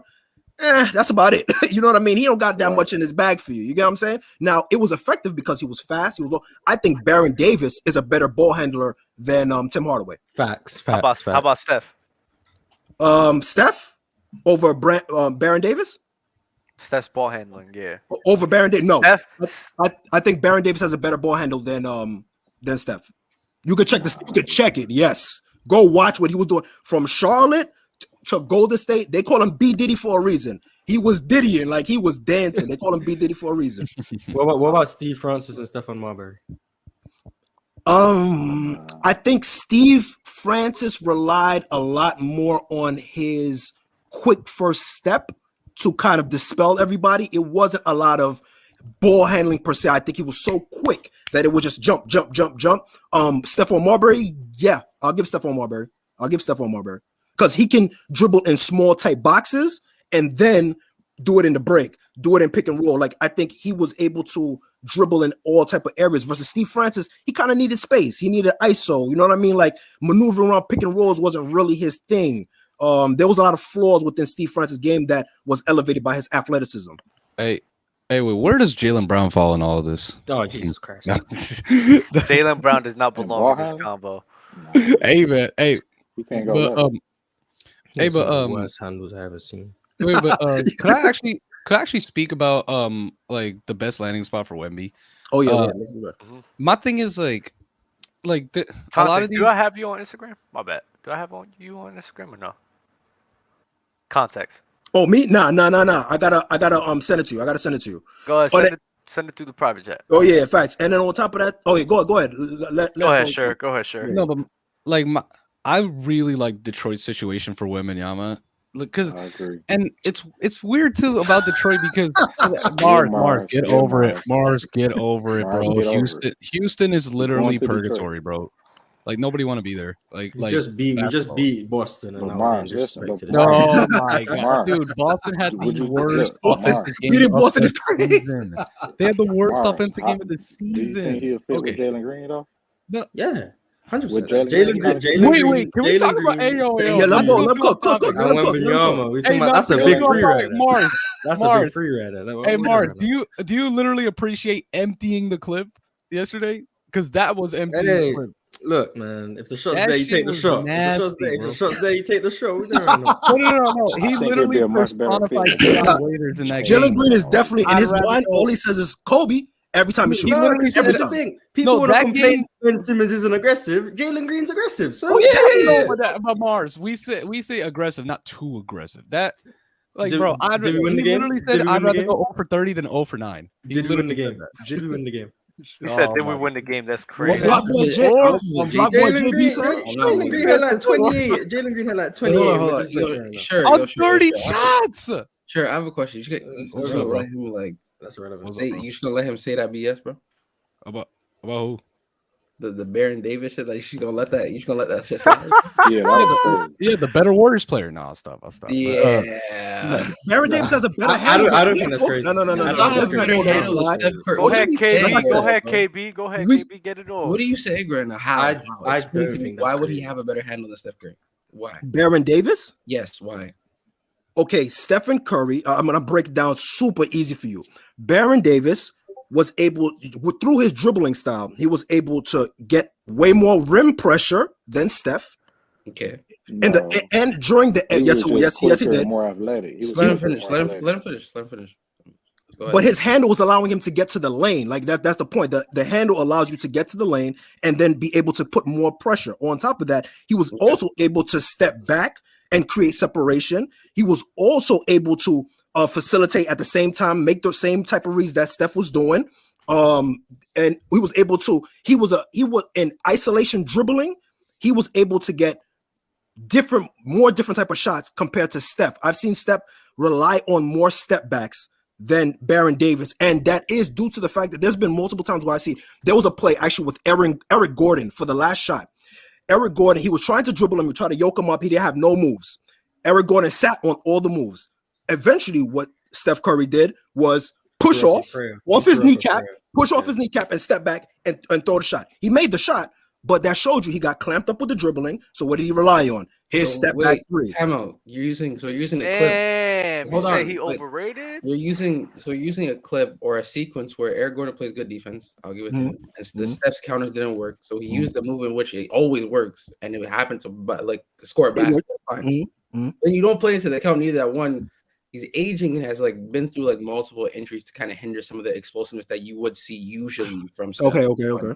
And on top of that, the fact that I literally just said a couple seconds ago, the nigga is aging. When he wasn't younger and more lean and explosive, he was blowing by defenders. He had he had a bag in terms of getting to the rim and creating a shot. Obviously, we're gonna see him more dribble to create a shot because he's a shooter. He's not someone who's a Ja, D Rose, or Russ. Well, that's my point. My point is that his ball handle is conducive to shooting. The result of what you're getting out of your handle does not determine how deep your handle is. That doesn't make any sense, because I can shoot 100 times. I can shoot 100 times and 50-50. It can be me going to the rim or me going to the basket or me getting a jump shot. By me creating separation or me blowing by someone else is the same thing.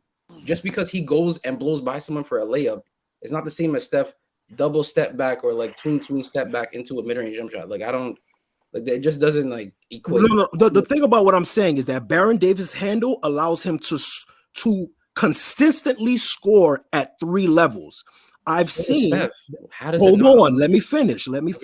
There was a point where Steph wasn't even taking mid-range jump shots. All he was doing was blowing by, getting to the rack. He was playing very much like James Harden, but that's due to the offense. The offense, everything was open in the lane. They're playing 4 out, 5 out at most of the time. And if Steph has a lane, I'm going to take the layup or I'm going to take a floater. So, but my thing is, you got to remember, Baron Davis was dealing with the time where the spacing wasn't as elite as it is now or as open as it is now. So to create in tighter spaces, that has to account for something versus Steph has been playing in open space in majority of his prime. Because he is the space. That's why. It's like I don't like play 5.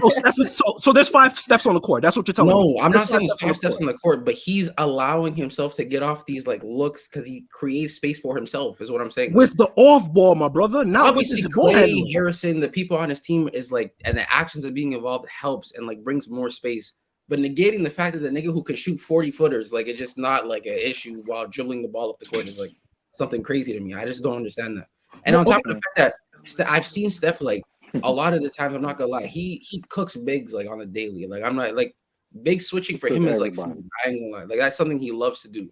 And slow-footed defenders, he loves blowing by too. He's not the type of player to tween crossover. He blows by you, snatch back, come back here. Let me cook you one more time before I get to the rack. He's efficient. Okay, let me get to my spot in 2 to 3 dribbles. He doesn't need to. That's my brother. You saying the same thing. You saying the same thing I'm saying. What are you talking about? The difference between someone being efficient and someone not having it at all. Steph is someone who has it but doesn't need to use it. I never said that he didn't have it, my brother. All I said was that Baron Davis has shown us more. So we have to go by what the tape shows us. We can't go by, in my mind, I'm guessing, Steph doesn't have to do this. Mid-game that I know he could just pull off. Like, I've seen him do, like, between the legs, of course, and go back the other way. Like, I've seen him do crazy shit mid-game. But it's not not something that he does frequently because he doesn't need to do it. If he had to, he would.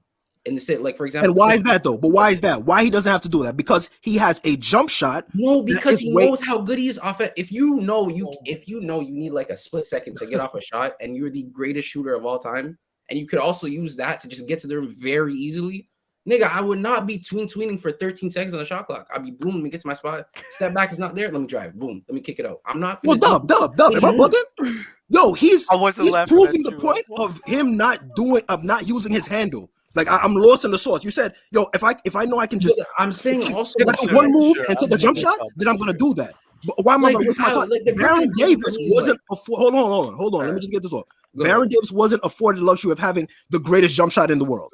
So that's my point. He had to use. He had to use his. Nigga, whose problem is that? That's not my problem, nigga. Jesus Christ! Get in the gym. Fuck. I think what's happening is your what's the word?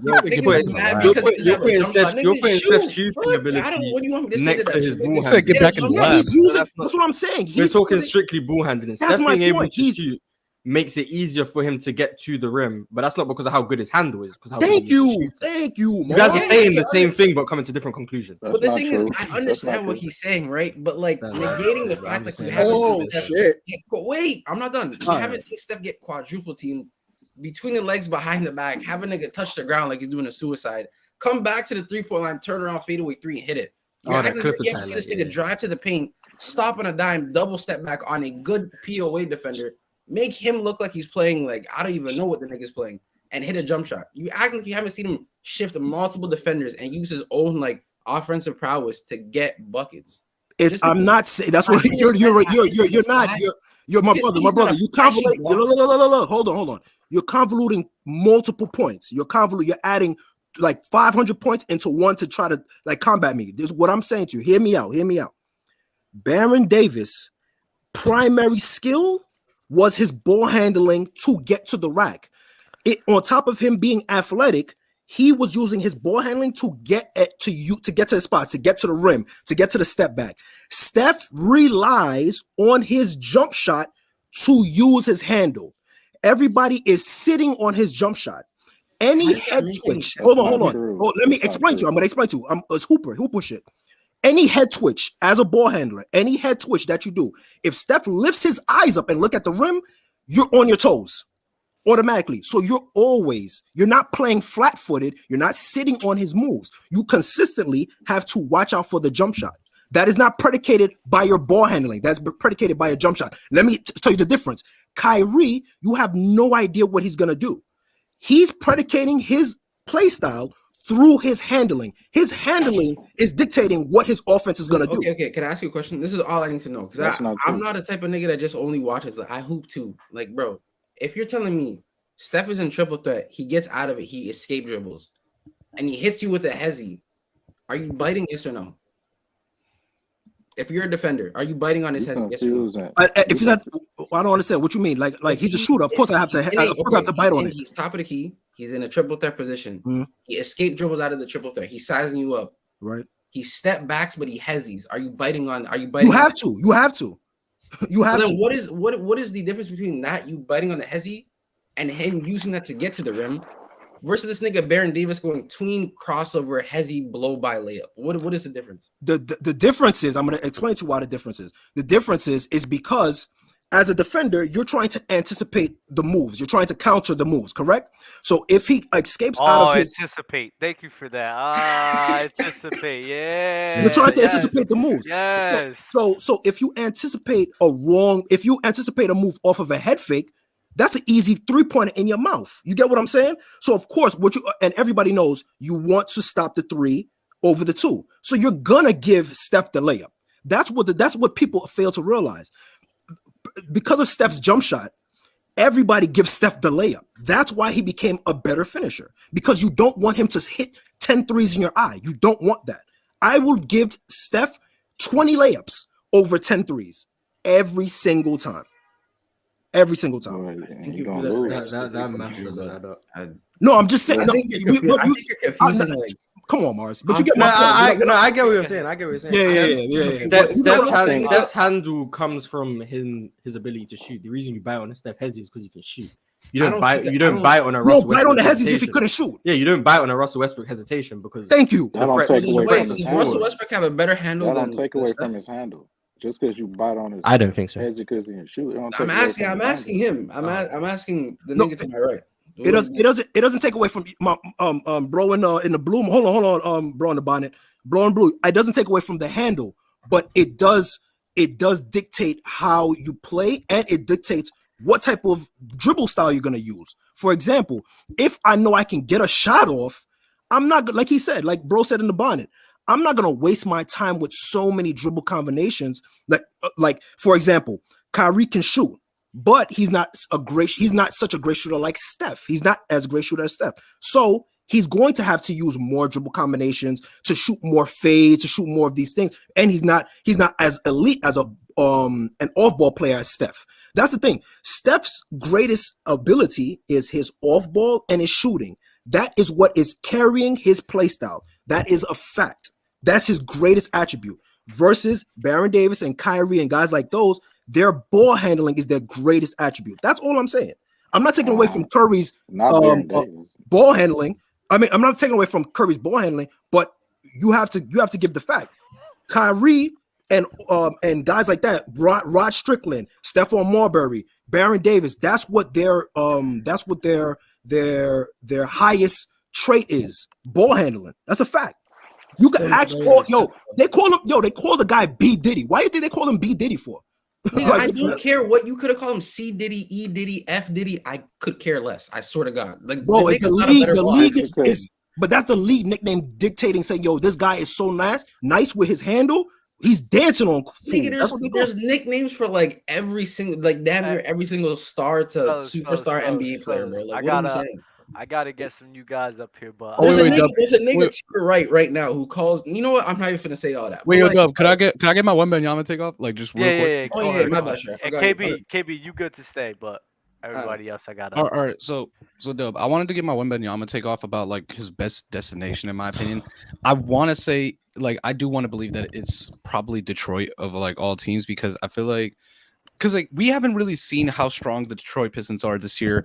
Because of the best player being out in Cade Cunningham, and yes, Cade Cunningham was having 3-point shooting downs. It wasn't looking good this year, but he's improved in his defense. He's improved in his driving. His playmaking had a little bit of polish, and also his mid-range jumper this year when he was playing very good. Like he made up his 3-point shot by having a deadly mid-range shot. And K real good at throwing lobs too. Let me just add this. They said that they're thinking about actually switching Jaden Ivey to the 1 and moving Cade to the 2 next year. That works too. If Cade can't be like the primary guy, that's fine. I feel like he has the chops to do it. It's just the thing is, as of right now, it's not because obviously he's only played like 50 games for his whole NBA career or something. So he's gonna need time to progress. But dude, Jaden is the truth, bro. That man Ivy is the truth. Y'all got any NBA comps for those two guys, Cade and Ivy? I'm just curious. Like I think of Cade as like reminds me of a worse version of Luka. I was gonna say like watered down Luka, which is still a great player. Yeah. like watered down. Jaden Ivey gives me Ja Morant vibes. That exactly like it's like so you already have like a dynamic offense in that regard. And the thing is, got higher potential because of defense. And then also another thing too about Wemby, like he's mentioned that he wants to like play the 4. Like obviously he'll have times of playing the 5, but Detroit has like a good amount of big man depth to where they can be able to mask Wembanyama being at the 4. No, not Wiseman. No, it's because Dwight Howard and Jalen Duren. Thank you. I tried to tell people like Jalen Duren. That man is Dwight Howard, bro. I'm telling you. I said the exact same thing. Wait, the Detroit Pistons starting center James Wiseman. What do we? He's not. He but yeah, I mean, Detroit shouldn't take Wemby because they have Wiseman. Isn't it like his last 4 games? Like 18 no, they take no, and you don't want to stunt Wiseman's growth by taking Wembanyama. That's a bad Ticket did say he goes to any of the teams putting up 18 and 10. The last 4 games, he's doing it. I'm just saying, dude, and like, hasn't he been like a negative, like pretty much in every single one of those games? Who cares? James Who cares? 18 and 10. Who cares? Don't stunt his development. You have James Wiseman, you have Jalen Duren. You don't need to take Wembanyama. You only saying that because Jalen Green is the same thing. He just puts up stats and negative the whole damn time, bro. Maybe you got hate playing with Jalen Green. No, I think. Listen, hold on. But I'm gonna say this for Jalen Green. I think Jalen Green is just. Appreciate it. I think Jalen Green is just in a bad spot. It's the whole thing where you just got too many young players. A lot of redundancy in the lineup as well too. You know what I mean? So I think once they flesh out the rest of the roster, I think Victor would be a good fit with Jalen Green. But I think Detroit. I think Detroit collectively would be a better team, but I think he would thrive more playing with Jalen Green. If that makes sense. I would say this though. I'm not saying that this is the best situation, but if Victor Wembanyama was on the Spurs, I genuinely believe they would be fighting for the play-in like in his rookie year, because the role players on like San Antonio, it's like they're just fit to have like a young rising star in that like group, whether it's like at the point guard position or whether it's at the big man, because like Jeremy Sohan has been nice, like Keldon Johnson, like he had that one stretch where he literally looked like the worst like shooter ever, but he's gotten back into rhythm. I love I can't believe I'm mixing up the guy's name who's like a 2 guard. It was like him and Devin Vassell. Devin Vassell, yeah, Devin, dude, I love Devin, bro. That dude is the truth, bro. Like I just love that. I just love him as a role player, and I feel like that's like a whole collective. And then Trey Jones has been good too. I feel like that's like a good starting lineup to where they could fight for the play-in immediately. And then like and all those guys can cap as like very high-end role players. I don't see any sub all-stars or all-stars with any of those San Antonio Spurs guys, but that's like a great like floor to start off with, because I feel like Detroit's more so like continuing to develop because Isaiah Stewart isn't there, but I do feel like Isaiah Stewart can like mold into like a much better version of like a Maxi Kleber, because I feel like he's more trustworthy in switches. His shot like just seems more reliable, because like this year he's been like sniping today. I mean not today, but like this season. Yeah, and I feel like he can work in that regard. And also the thing about Detroit too is some guys who are starting, I feel like they shouldn't be. Like for example, like Killian Hayes. I feel like Killian. Jesus Christ! I know we want to rag on Killian, but honestly, I feel like he would be fine as like a backup point guard. The issue is overseas. Go back overseas. Go back overseas. He's not an NBA player. I promise you, he's not an NBA. No, but Mars. I'm telling you, bro. Taiwan. Go play with. He has solid chops to be like a 6th man. He can't use his right hand. No. Hey, James Harden doesn't use his right hand. James Harden can get to the rim whenever he wants. He can right hand. There's levels to it. Killian Hayes can't finish at the rim, can't shoot. And he can't use his right hand. There's levels to it. Hold on. One of you guys was gassing up James Wiseman, but when I say Killian Hayes, it's a cardinal sin. Like, James Wiseman's trash too. They're both trash. Sure, you know. But James Wiseman can be an NBA player. Yes, James Wiseman can be an NBA player. Killian Hayes is not an NBA player. I mean, you talking about me? There's no way you're sitting here telling me dude, I'm not even trolling, bro. He's literally a walking 7-0 run, and you're getting mad at me for saying Killian Hayes. Like, come on. Bro. Yes, Killian Hayes is not an NBA player. Okay, he's like Killian Hayes is like a walking 9-0 run. What are you saying? I don't like. But listen, y'all doing Killian Hayes. A 3-0 run means Killian Hayes can make a free sometimes. That's what that means. No, I'm not even saying that he's like great or anything. I'm just saying that he's about as like a sixth man, as like a third or fourth guard. Killian Hayes might be the worst player playing in the NBA. No. There's better candidates. Candidates. Who's legitimately playing NBA minutes? Who's worse than Killian Hayes? Whoever the backup big is for the Sixers. How many minutes are they playing? Whoever you want to Paul Reed isn't don't do that. Paul Reed. Paul Reed isn't worse than Killian Hayes. No, he's not. No, he's not. Wait, what about Montrezl Harrell? Hey, but you know something. Killian Hayes is playing 25 minutes a game. There's no NBA player worse than Killian Hayes. Why? Tillman? How many minutes is Tillman playing? Xavier Tillman's better than Killian Hayes. Someone in chat said it. Reggie Jackson's worse. What? Who's worse? He's not Reggie. No, that's OD. Don't D. Reggie Jackson isn't worse than Killian Hayes. Reggie Jackson isn't worse than Killian Hayes. Is Thomas Bryant worse? Hey, he's horrible too. Thomas Bryant, Killian Hayes is the worst player in the NBA playing 25 minutes a game. There's better candidates. I'm with Mars. Name someone playing 25 minutes a game who's worse than Killian Hayes. Dylan Brooks. He's not worse than him. He's not worse than him. He's not worse than him.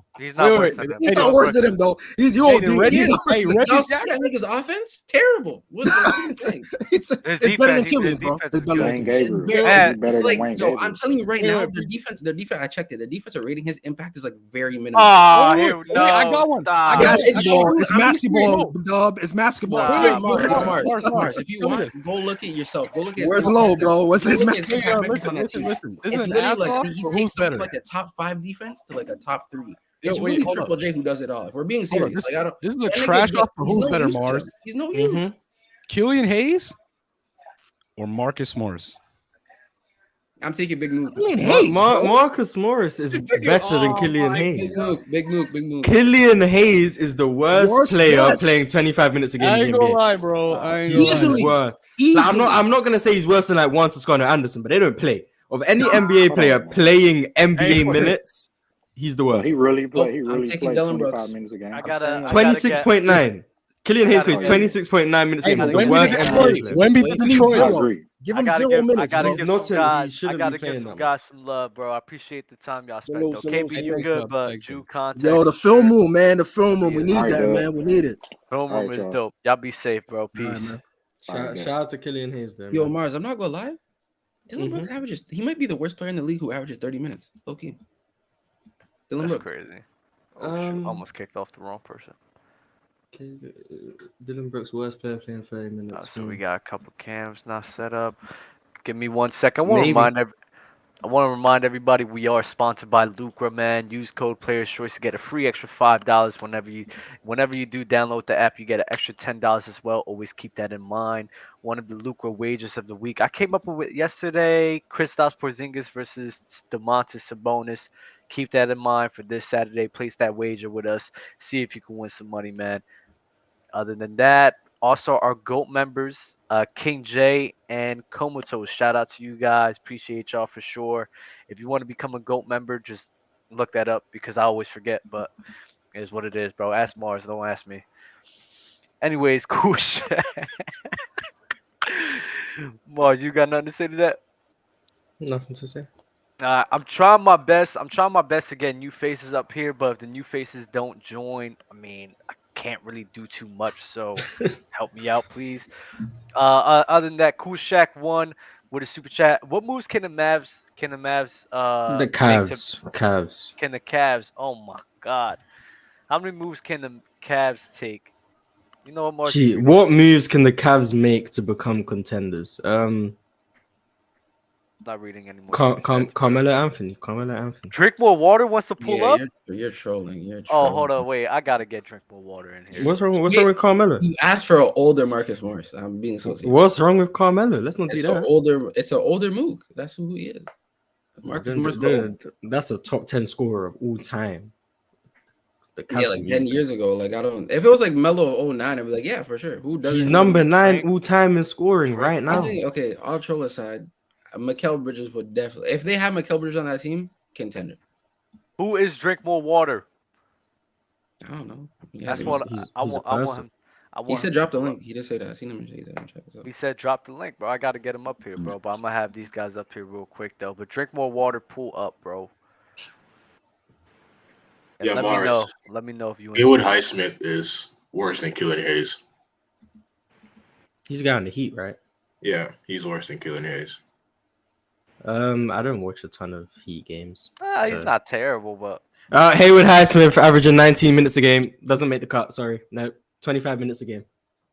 Studio's full. Why does Killian Hayes get that much PT? Because Cade Cunningham, sir. That's why. He's got 25 minutes a game is insane, by the way. Try right now. Try right now. He's playing legitimate NBA minutes. That's why he's the worst player. Right now. Come on. I'm trying to get him up here, bro. He's sick from the Pistons in minutes per game. He's just not that guy.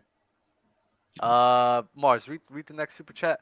Oh. Yes, we got him. This is What's a keyboard. This is a keyboard warrior, bro. Oh my god. This is the biggest Bucks fan on the channel by far. Hey, it's cold in Milwaukee right now, so can you hear me? What? Yes, we can hear you. He said it's cold. The weather's not nice for him. That's what he said. But Mars, was Tim Duncan ever a superstar? No. Do we think the Bulls should re-sign Kobe or trade Ayo Dosunmu or extend Pat Bev because Lonzo might need another surgery? I think you should give up on Kobe White, but Ayo Dosunmu has good upside, and if you want to give Pat Bev a contract, that's on you. Anyone have any comments? I say blow it all up. Yeah, trade Zach LaVine to the Cavs. W trade. You don't need that. You like the Cavs. They need that. They need Zach LaVine. The best thing they need is Zach LaVine. No, like they need a wing. That's what they need, a defensive oriented wing who can create. Zach LaVine can play defense in the right situation. So I see we're trolling today. Okay, that's in the right situation. You don't think Zach LaVine can play defense? I think he could. Exactly. Obviously, but that's not what you need. The Cavs would be the right situation. Why? Like because they have Jarrett Allen and Evan Mobley, so Zach LaVine makes his defensive life. But is Zach LaVine a wing stopper? He will be. Yeah. People said Andrew Wiggins couldn't play defense, and he got Donovan to Mitchell. They said Donovan Mitchell couldn't play.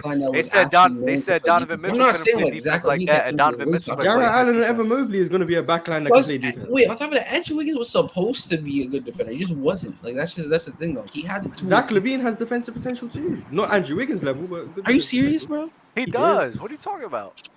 Let's not disrespect Zach. Bro, he's more on the O with it, bro. He'll get that's fine. That's because he's so great offensively, but he still has okay.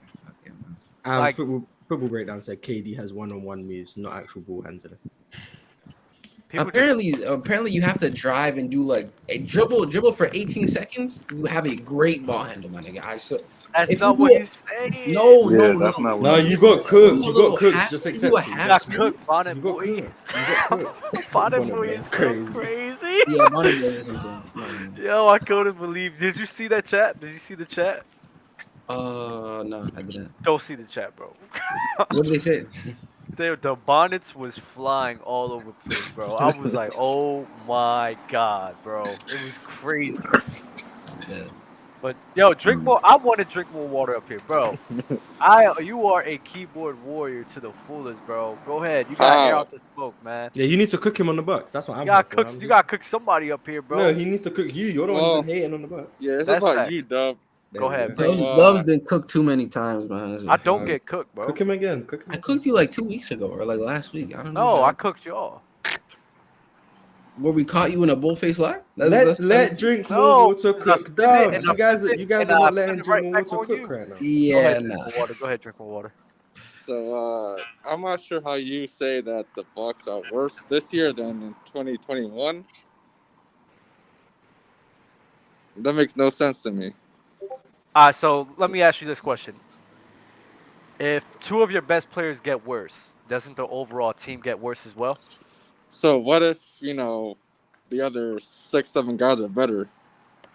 What wins you postseason series? Your role players or your two main guys? I would say the whole team. The whole team 100%, but what's it mainly predicated on? Your star players playing their best and your role players kind of stepping up when need be. Exactly. So, if your best player seems like his shot isn't falling, your second best player damn near doesn't even look close to what he was in 2021, isn't the team worse? I would say no, because I mean, even though Giannis' shooting is worse, I think his playmaking is better, his rebounding is better, his overall defense is better. Love the beard. Oh yeah. Even though Middleton, I mean, he's getting his legs back underneath him right now.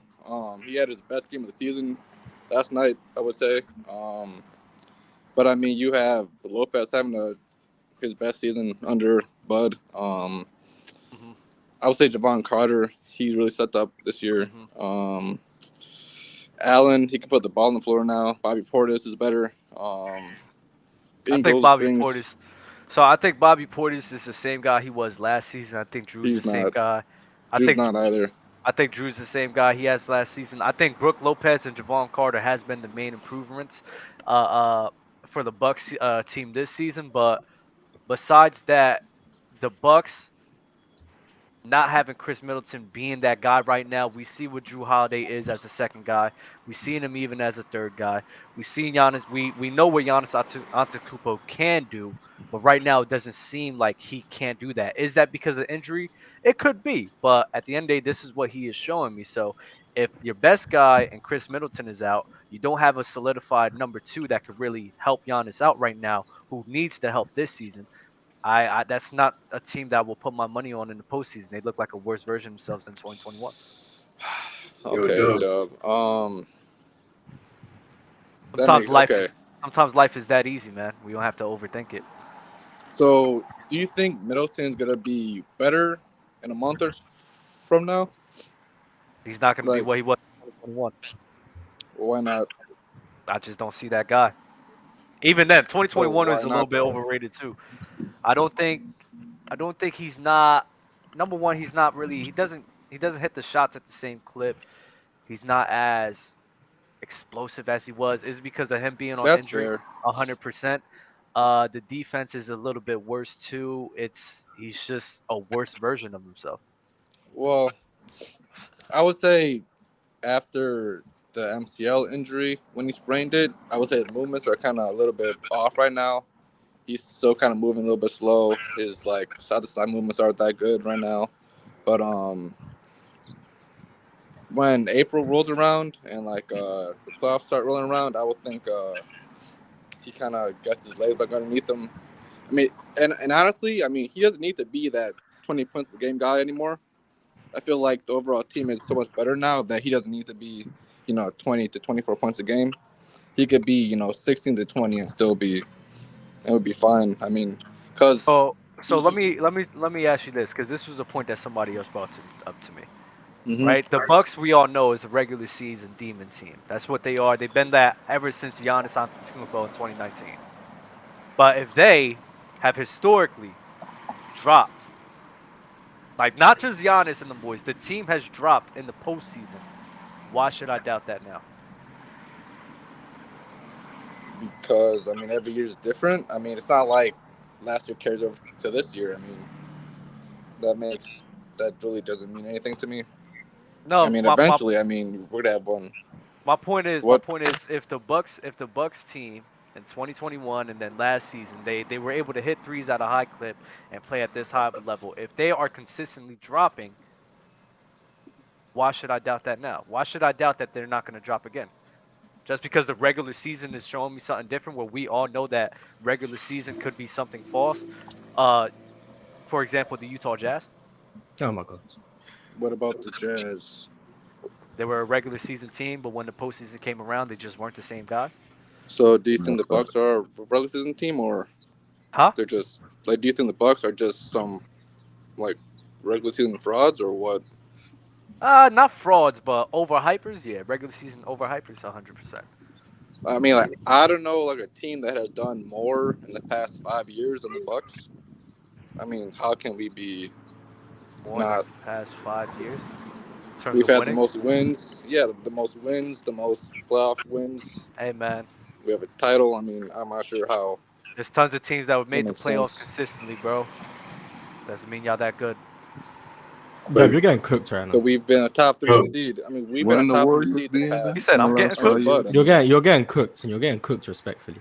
Wait, Dub, do you think the playoffs it depends more on the like shooting or just matchups, like team matchups? Matchups. Yeah, because you're the one that would say like the Lakers can beat the Nuggets, and that's understandable because like the teams match up very well. But if you're saying like last year, if you look at Tatum and Brown, Tatum had a lot of off games because teams usually put their best defender in Tatum, and that's why Brown is able to get off that much. If you look at the Brooklyn series, the Nets literally had Patty Mills and Seth Curry guarding Tatum and Brown. Like that was a recipe for disaster. Shout out Steve Nash. Yeah, but this year you have like brought the fact that the Bucks added like back essentially 2 wing defenders in Middleton and Jay Crowder. Because the reason the Bucks and Ingles too, I'm not even counting Ingles because he's old. But like Middleton and Crowder. Yeah, he's good. I'm not like he's good, but I'm not counting on him to stop Jaylen Brown or Tatum. But the point is that they added 2 big wings. Middleton, he's not the same defender, but he's still a good defender. And Jay Crowder is known for his defense. And the reason the Bucks had to play that big lineup that essentially give up that many threes was because they didn't have anyone to stay in front of Jaylen Brown. Like they had Graves and Allen last year, which is a huge problem. So that means who's going to come off the court? That means Brook Lopez will have to come off the court, correct? Yeah, they can take Brook Lopez off. So they'll take Brook Lopez off, which means that scoring that everyone was just talking about right now, that's not going to be there anymore because of that, right? I would he can still play minutes, just not with the same as they can't play that. Well, he's not going to play a lot of minutes, correct? Brook Lopez lineup consistently against the Celtics, especially. That's why you need depth.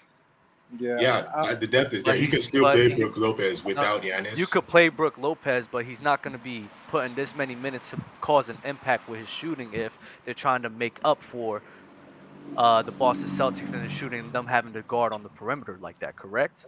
Yeah, but the shooting problem is only there because Giannis can't space himself. But if Giannis isn't on the court, himself this year. Giannis can't space him. He can't. He can't space himself.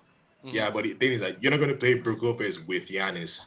You can play Bobby Portis with Giannis. You can play Brook Lopez in minutes outside of Giannis and have him run a pick and roll with Drew Holiday or Chris Middleton. We've seen that like a lot of times this year with the Bucks. But then what about Boston and what they can go to with the depth that they have with Al Horford, with Robert? Yeah, but Boston is a jump shooting team. They're a jump shooting team. They can still get to the rack though. Yeah, but you couldn't get to the rack last year consistently because they constantly had small defenders guarding them. The one time they faced the Golden State Warriors and they had big wings to actually match up with Tatum and Brown, they struggled.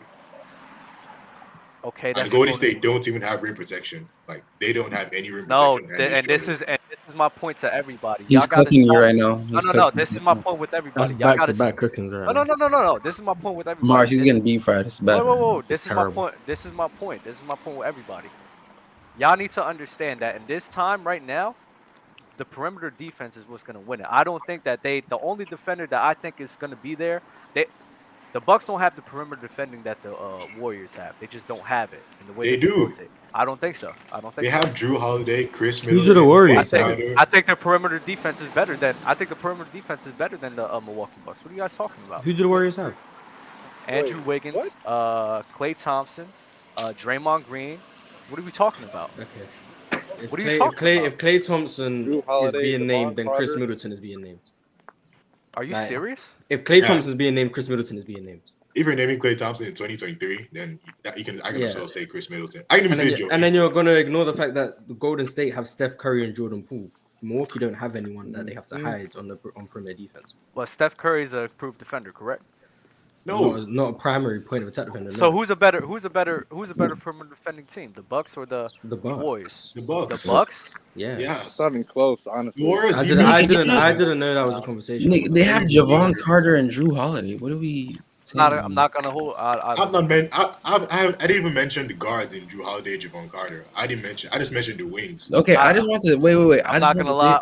I wanted to say something real quick. I didn't even know that people. I just want to say something real quick. I'm not gonna lie, bro. I'm not gonna hold y'all, bro. Hold the on. Perimeter defending is better on the Warriors, bro. Dub. Hold on. Because of Andrew Wiggins and I just think the coaching. How many minutes is this? I think the coaching, the versatility of just the Warriors is just better. I mean, that coaching without Mike Brown, the defense. I think that in the postseason, especially the Bucks, they'll be able to take part.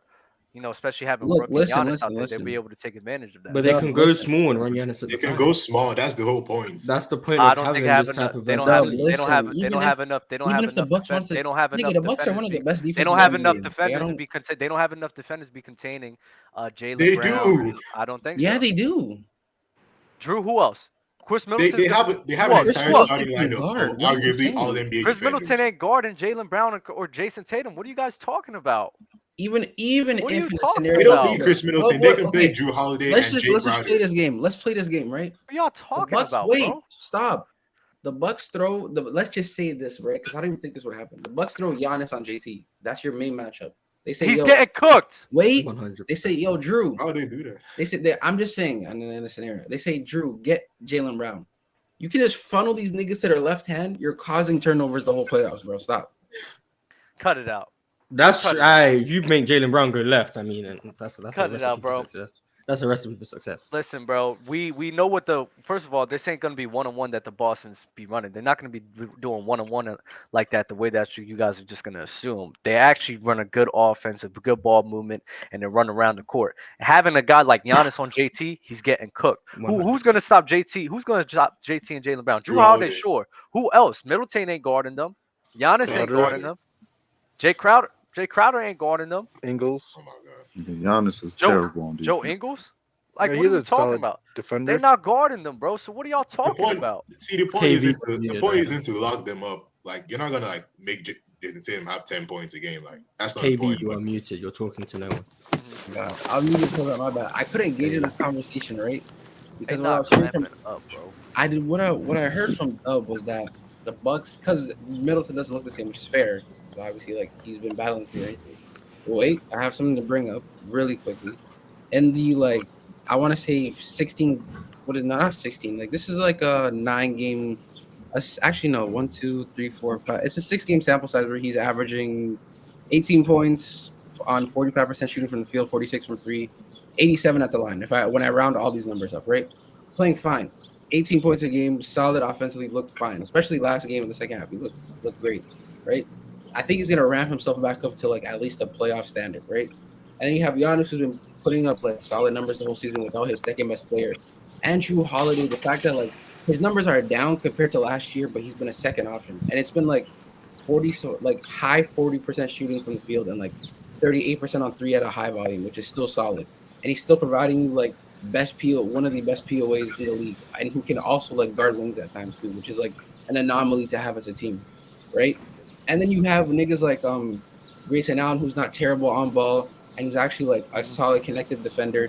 You have Brook and Giannis, who are literally the best front-court defense in the NBA. So I don't know how you're gonna get. You guys are gassing it, bro. I'm trying to tell y'all. I don't know how you're gonna gas that. I don't know how you're gonna gas. When y'all get them out on the perimeter, let me finish. When they get them out on the bro. How are you gonna get them when y'all get them out on the perimeter, bro? That's gonna be something. There's always gonna be one in there, though.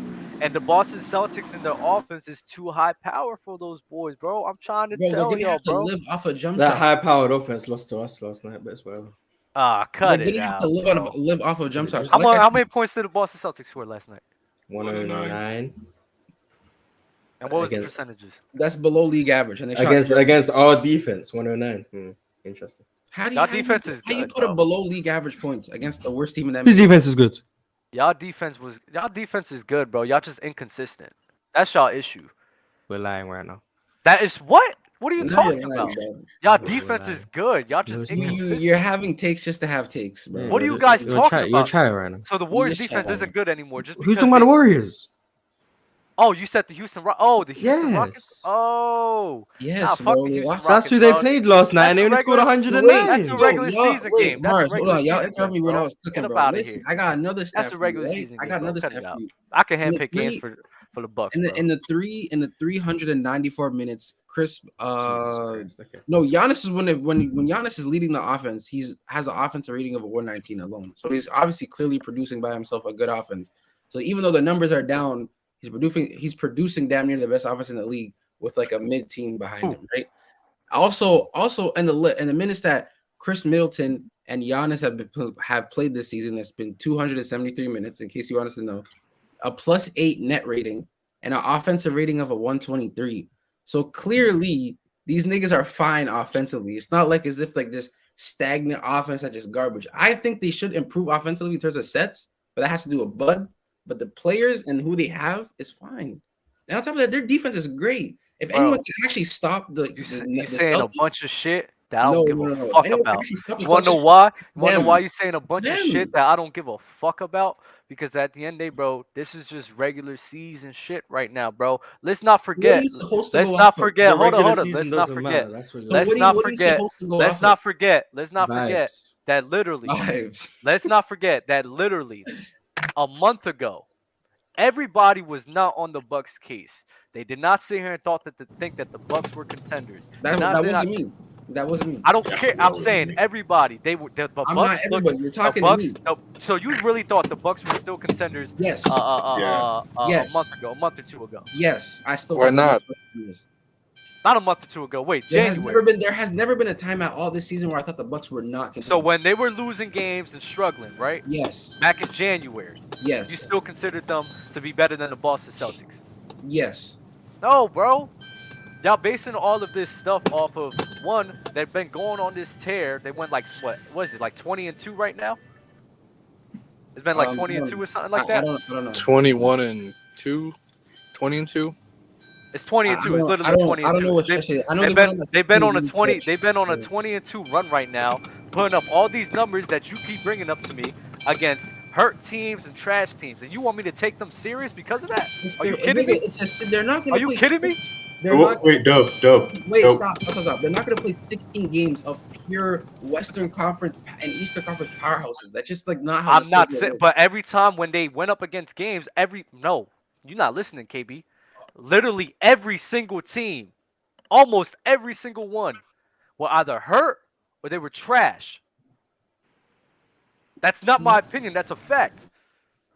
But a 16-game win streak is still impressive. I don't care what they do against trash competition. You just see. There's no way this is. Wait, stop. Hold on. You just see.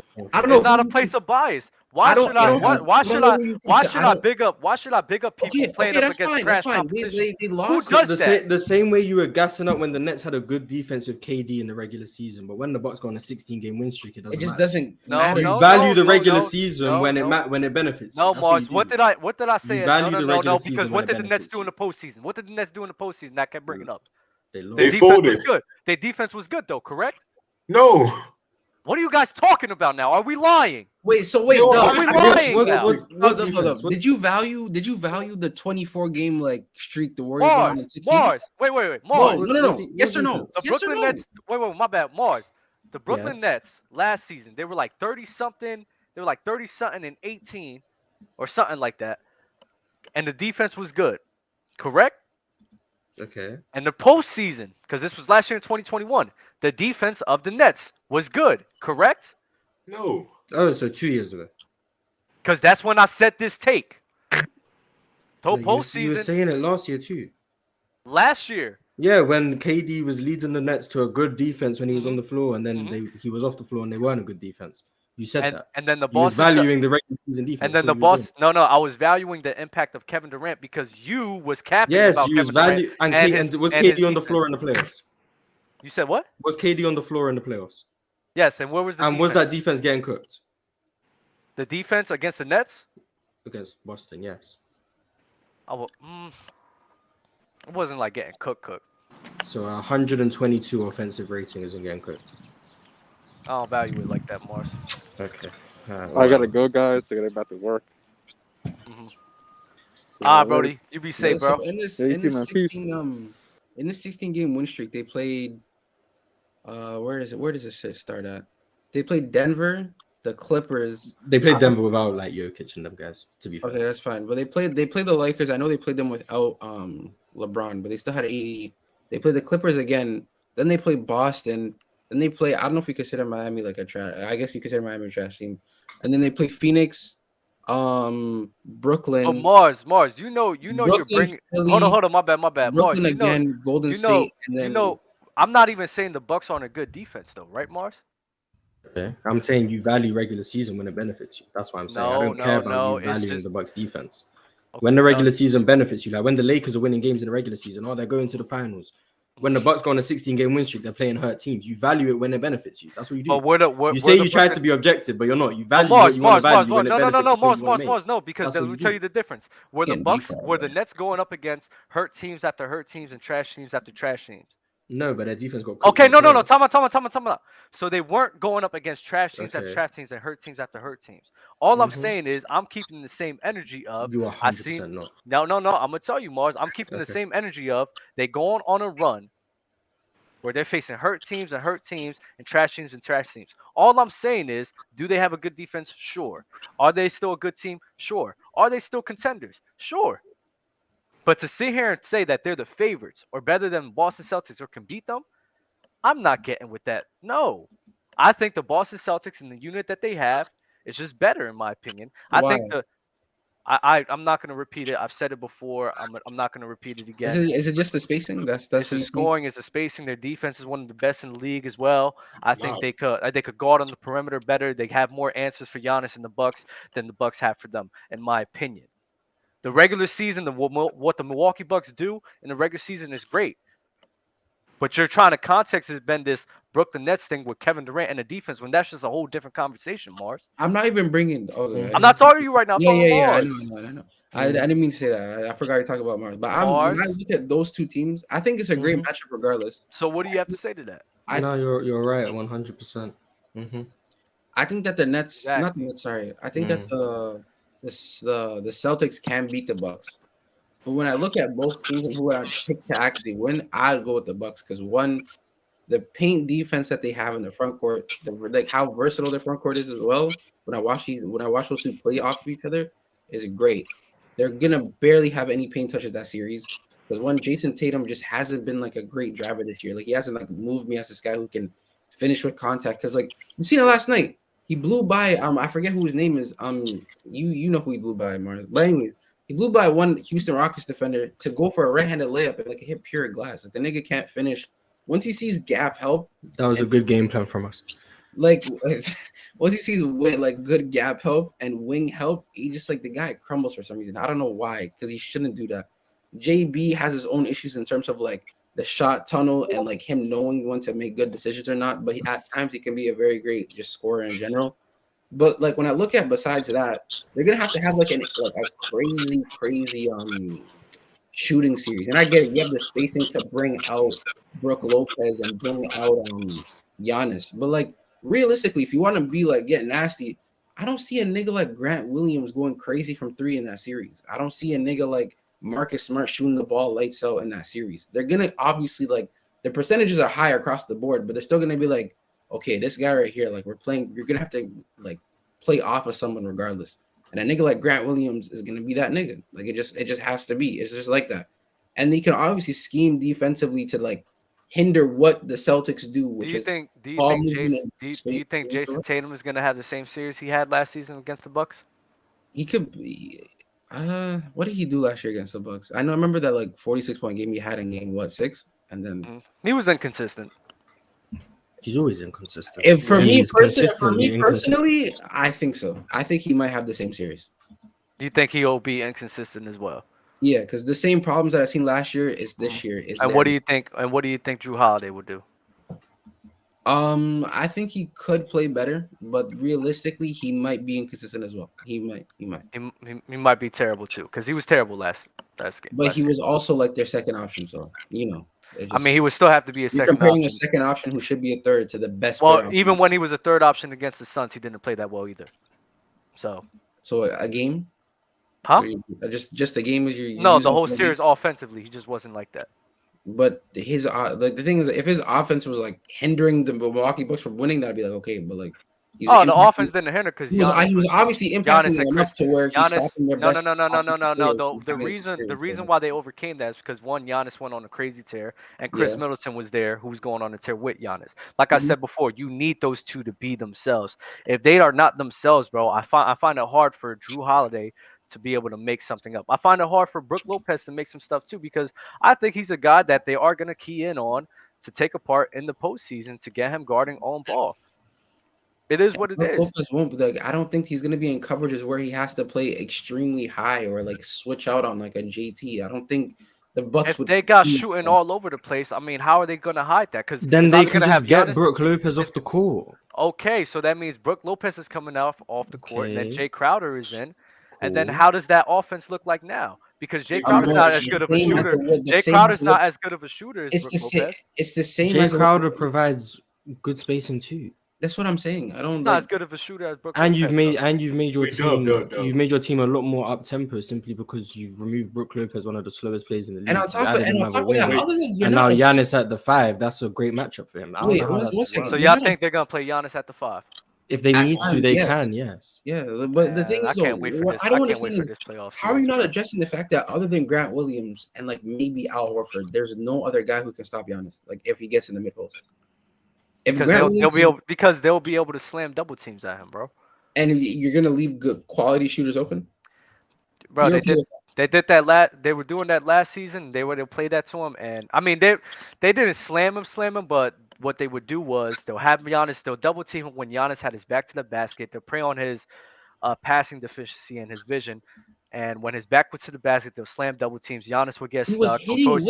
They did that in game 1, and that was the game they got cooked, and they changed the game plan instantly. That's what I was about to say. They tried to play Giannis like he was KD, and he abused him. He was literally shooting. And then they changed the game plan, and they let him go more one-on-one. Can I finish? You just lied. No. Can I finish? I didn't finish yet. Because I said they wouldn't slam him, which means that they weren't going to do it all the time. They'll do it every now and then. They'll slam him with that double team every now and then. But the good majority of the time, they would have Grant Williams or whoever or Al Horford and do one-on-one and let everybody else play on the guard up on the perimeter, let him shoot, and let Giannis do what he does. Because they had nobody else on the court that could sit here and challenge them like that. But occasionally, they would send those double teams. They would trap him like that, especially on the low post. That's just what happened. I'm not saying that they were doing that the whole game, Mars, but they did it every now and then. Correct? Is that a fact or is that fiction? Yes, they threw. Okay, so what are we talking about? But the problem is that you're negating the fact that one, he was making the right reads and kickout passes. Just these role players at the time, and the fact that he didn't have his second best player on the floor, which would help him not getting doubled as much. They just weren't knocking down their shots. And even in game 1, where he was making the right reads and they were hitting their timely baskets. Like Marsh just said, the following games, they changed the defensive plan to guard this nigga differently to hinder him how he plays offensively without their second best player. So even in a scenario where you have... And I keep telling you, the second best player is not what he should be right now, bro. Even if you want to say he's not the same player as he was, they still have to respect him because they're going to guard him one-on-one, bro. They're not. Okay, so you're telling me... I'll lay an example for you perfectly. Giannis is mid... They said a pick and roll between Chris Middleton and Giannis. Giannis gets not deep position. He gets a solid positioning on a player mid post. You have Chris Middleton and Brook Lopez strong side. Chris Middleton is not the same guy, bro. No, stop. He's not the same guy. You keep acting as if he's the same guy. He's not, bro. He can't dribble again. You're not listening. He's not. They'll be able to have him one-on-one. The problem is you're not. You're not listening. You're not listening. How is it going to affect? You're not listening to the. You're interrupting me as I'm telling you. Go ahead. You set the pick and roll. He's in mid post. You have Brook strong side. You have Brook and Chris both on strong sides of where he's posting up. Who are you doubling off of? Who? What are you talking about? Who? What are you talking about? What am I talking about? I just said they're not sending the double team, bro, with Chris Middleton. They're sending the double off of Chris. Not like that. No, they're not. They're not going to be doing it like that. The posting, the thing is, I don't understand. I don't know if you don't understand what I'm saying or like you just don't understand like the scheme that they're running. I'll say it one more time. Break it down for you really slow. They're on the right side of the floor. He don't care. Pick and roll between Chris and Giannis, right? You have Chris on the strong side elbow, which is the right side where Giannis has the ball, and you have Brook Lopez on the strong side corner, which is the same side where Giannis has the ball in the mid post. Giannis is in the post, and you obviously know his post like prowess or whatever, his offensive prowess. Who are they doubling off of on that strong side? Is what I'm saying. Oh, on Giannis. Yes. No, and I said, bro, they could have him. They'll probably do what they did last season and allow him to be one-on-one with Al Horford and Grant Williams. I'm talking about them doubling off of Middleton, bro. They're not gonna, because Giannis, in order for them to succeed, they're gonna Chris Middleton or Drew Holiday is gonna at least have some scoring gravity to make the Boston Celtics honest and draw double teams to them so that they can feed off of each other. But Drew's not like that right now, where the Boston could go one-on-one. Chris Middleton's not like that right now, where they could go one-on-one. The only person that's like that right now is Giannis. And that's not sustainable for them, bro. The thing is, though, going one-on-one, they're not like a what. I don't think the Bucks are a one-on-one heavy team. Like they're not like a team that's extremely. I'm not saying that. I'm just saying. I'm not saying that, bro. I'm just saying it's important, especially for your team, a guy who could draw attention on themselves. And the Bucks don't have that right now. They don't. But what are we talking about? Like I just bring up like numbers where the nigga's on limited minutes and he's playing fine offensively against trash teams, bro. But then the problem is that he's injured, he comes back, he gets limited minutes. He doesn't look himself. He has a sample where he looks himself. It's on trash teams. But then what are we supposed to gauge off of? Well, honestly, what vibes? I've already said this. We just gotta wait. What are we supposed to gauge off of? We gotta wait and see. I will wait keep for saying, what? I will keep saying when he actually faces competent competition. My nigga, we're in especially in the postseason when he faces. So it hasn't happened yet. So how are we gonna just assume this shit's gonna happen against teams that aren't even that good? What are you talking about, bro? Are the Kings not good? What are you talking about? The Kings' defense is not great. Come on, bro. You know this, man. Okay. You know this. Wait, hold on. Okay, what about the Warriors? Do you think the Warriors are bad? Nah, the Warriors aren't bad. He had like 19 on 50% shooting. Were they on the road? No. Were the Warriors on the road? Were the Bucks on the road?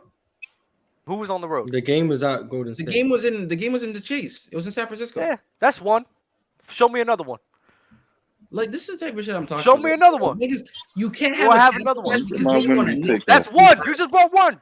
You just brought one. You want to nitpick so bad. No, it's not. You brought one. That's nitpicking when you just bring in one. No, where's the other one? The thing is, you're nitpicking because you're looking for tendencies and ability. That's what you're supposed to do. Wait, and when he's showing you the tendencies and ability that you want him to have, you don't give him credit for it because of the teams that he's playing against. Sacramento, no. Golden State. Show me another one. Show me another one. Show me another one, bro. Show me another one. Like, what are we saying right now? Show me it. Where's the other one? Because I'm still asking for the other one. Where's the other one? You want another game where he played against a solid defense? Okay. Let me find one for you. He played against Brooklyn last week. Or 2 weeks ago. Brooklyn's a solid defense. He had to, what is it, February 9th? Does that mean nothing? Oh, okay. He had 22 on 10 of 18 shooting against the post LA Lakers, by the way. Post LA Lakers. This is post trade deadline. Post LA Lakers? Yeah, this is post trade deadline. Like the new look Lakers. Vanderbilt didn't play that game. He didn't play that game.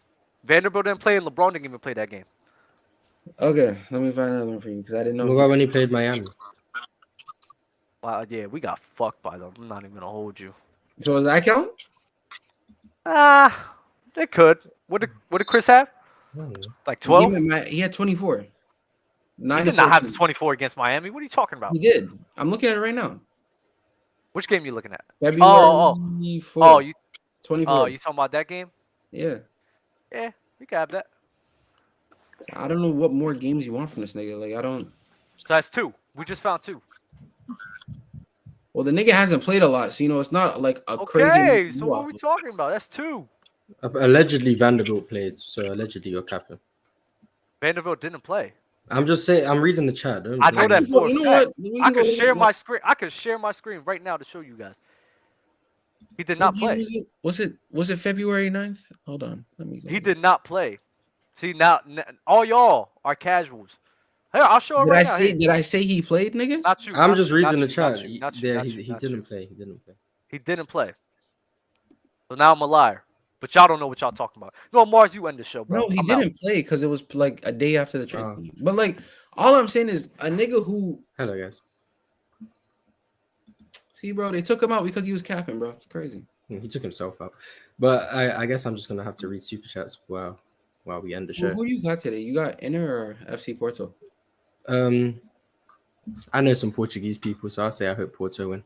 Inter. Nah. I play Ultimate Team. I got Barella's. I think oh my god, okay.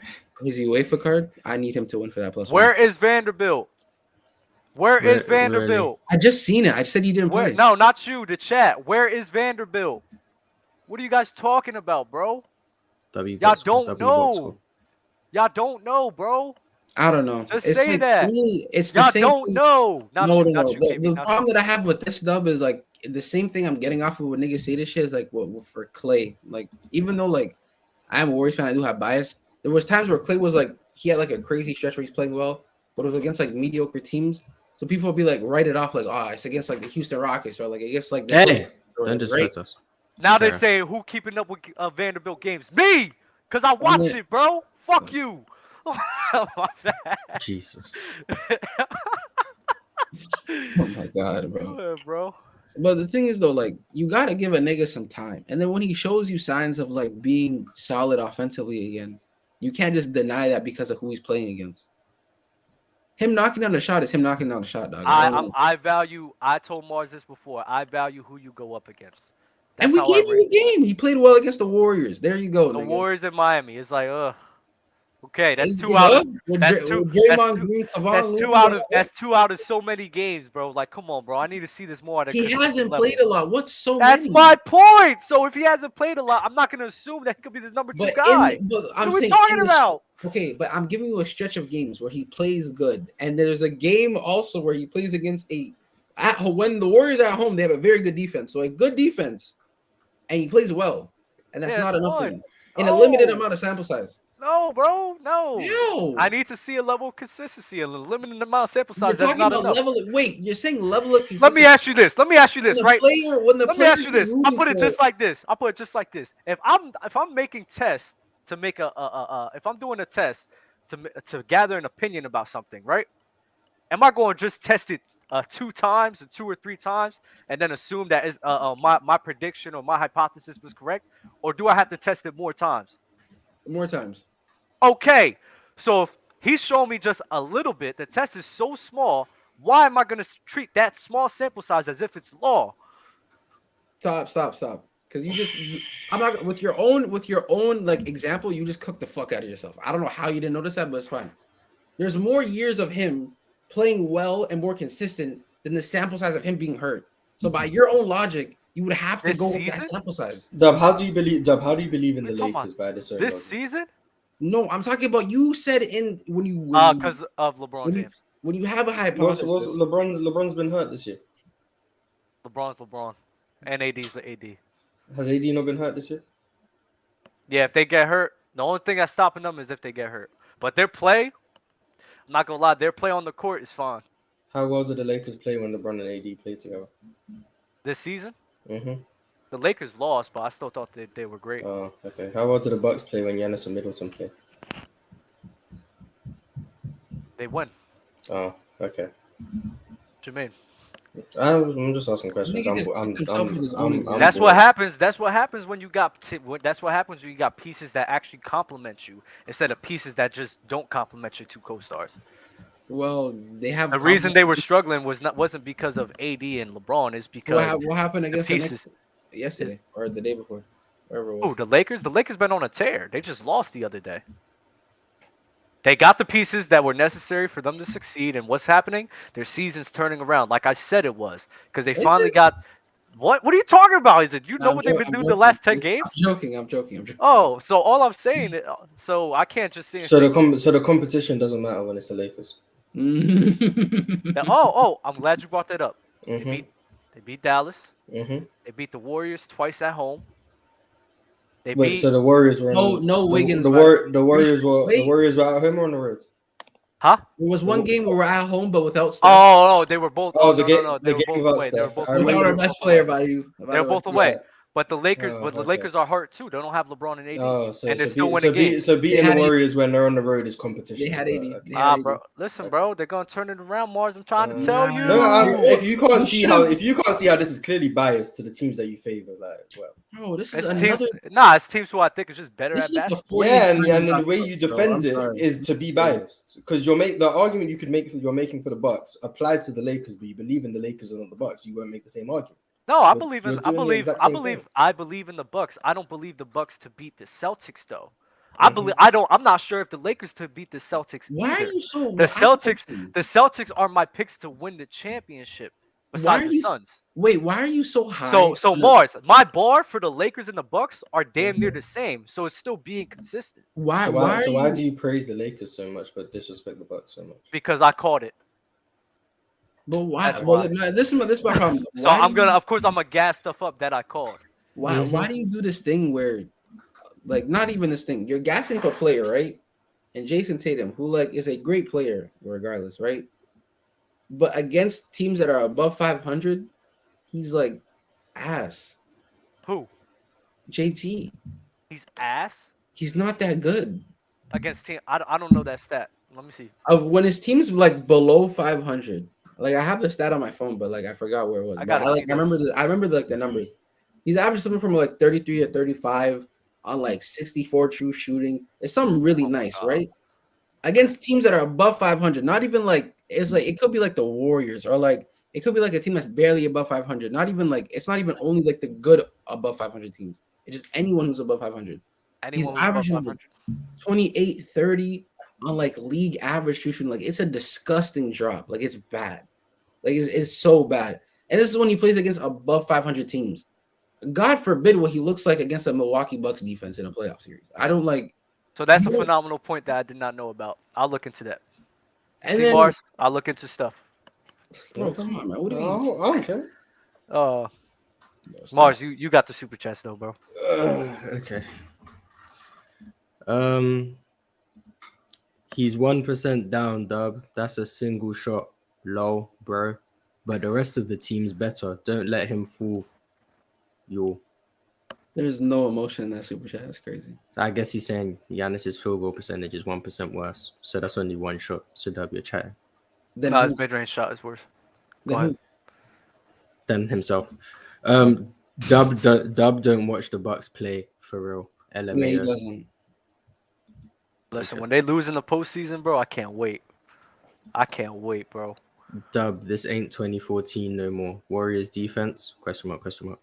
Warriors defense just inconsistent, bro. That's it. Put link in chat. Is this how you read text on the daily? If someone's texting you? 199. There's no 199. There you go. Mars, you down to go for one more, or want to call it? You could if you. It's up to you. I don't mind. I have nothing to do. That's crazy. On Dub's World, I was on the beta list 10 peak players better than KD, and I remember someone there said that Kawhi wasn't above KD. And for me, I think peak for peak, everything we praise KD for, the efficiency, the 3-level scoring, Kawhi did that. So it's adding all-time defense. Peak for peak. So you think Kawhi is better than KD? I don't think he's better, but peak for peak. Yeah, so you think? Yeah, I think Kawhi's peak is higher than KD. How long is that? When's Kawhi's peak? I would say probably from 20. I don't know. It's because of his injuries. I can only give I would say 2017 to 2021. So 2017 and then 2018 he missed the year, so we just leave that year out. So we have a whole year of his peak where he just didn't play. So then 2017, 2019, 2020, 2021. And you consider that 4 years of all-time defense. Yeah. One of the years it was if you're considering, I think before the injury. The 2019 to 2021 defense took 2017 all-time defense for sure. After that, you're losing me. Can't lie to you. You're starting to hit a decline, my brother. I'm not gonna lie. 2019, I'll say there was high-level defense. 2020, very good defender, all defense type of guy. And then after that, it's starting to just fall off a cliff. Yeah, but that's just the defense, though. Mars, you But wanna offensively, you wanna finish these guys out? Cause I gotta go do something real quick. Okay. Peace. that's just the defense, though. Because offensively, he did everything, like the 3-level scoring and the efficiency along with it. I think he did it at the same or similar level to KD. He ran for me. Oh, you had to make a dub? Yeah, about that Bucks shit, man. It's crazy. He's lying. We need to stop talking about the Bucks.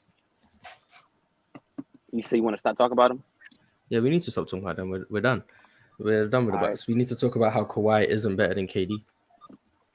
That's what we need to talk about. Has anyone ever thought that Kawhi's been better than KD? No. I mean, there's been conversations because he won the championship, but just off the championship, that's just casual people. But I'm not basing my stuff off championships. I'm just basing it off the player he was.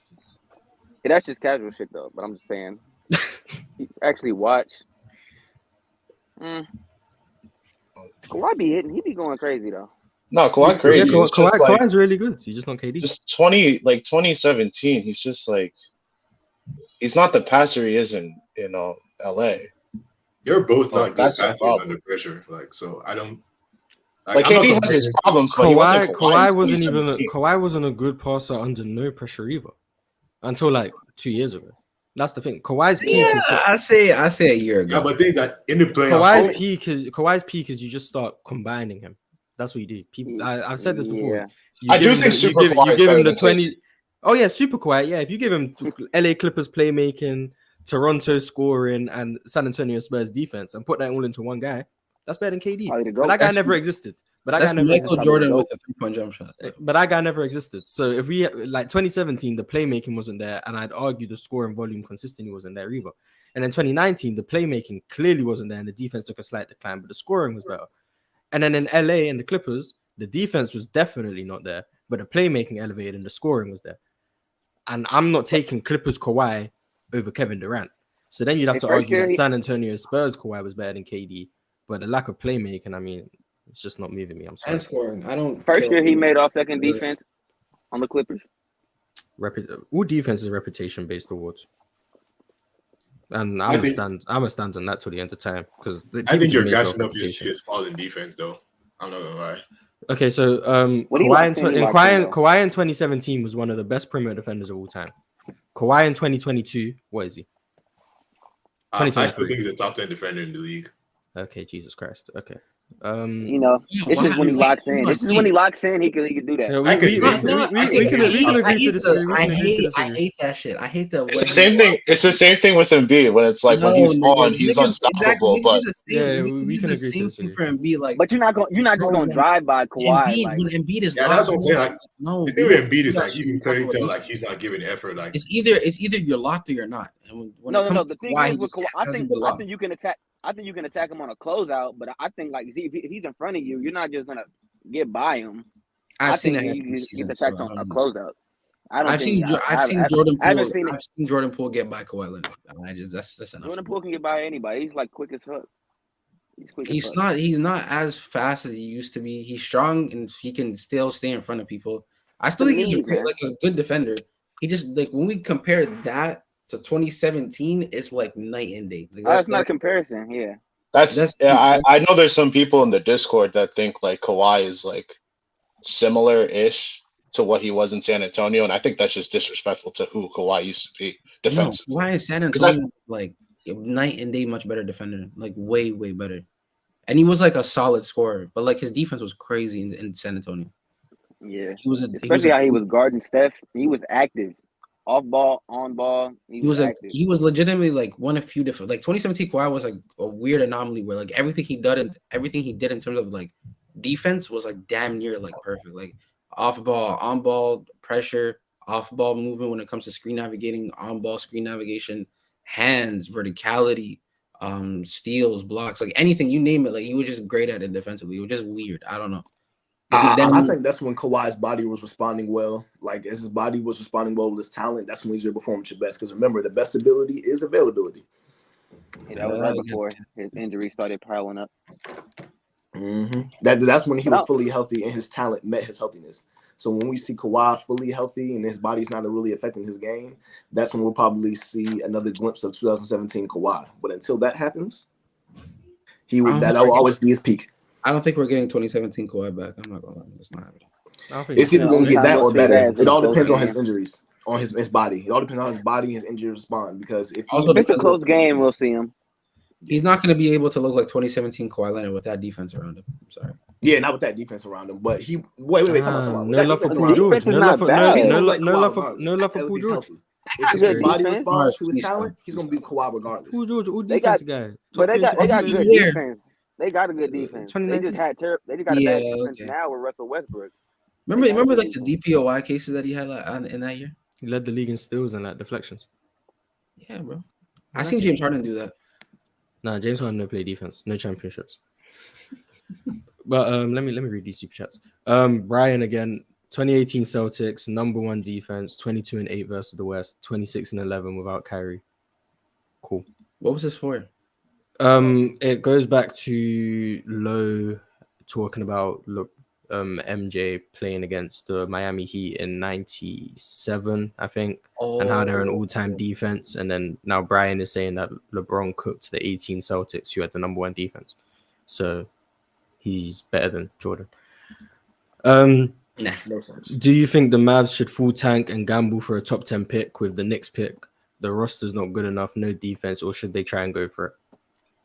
I mean, what would them tanking for the Knicks pick do? The Knicks results don't do anything with them. I don't get it. Yeah, it's just a waste of time.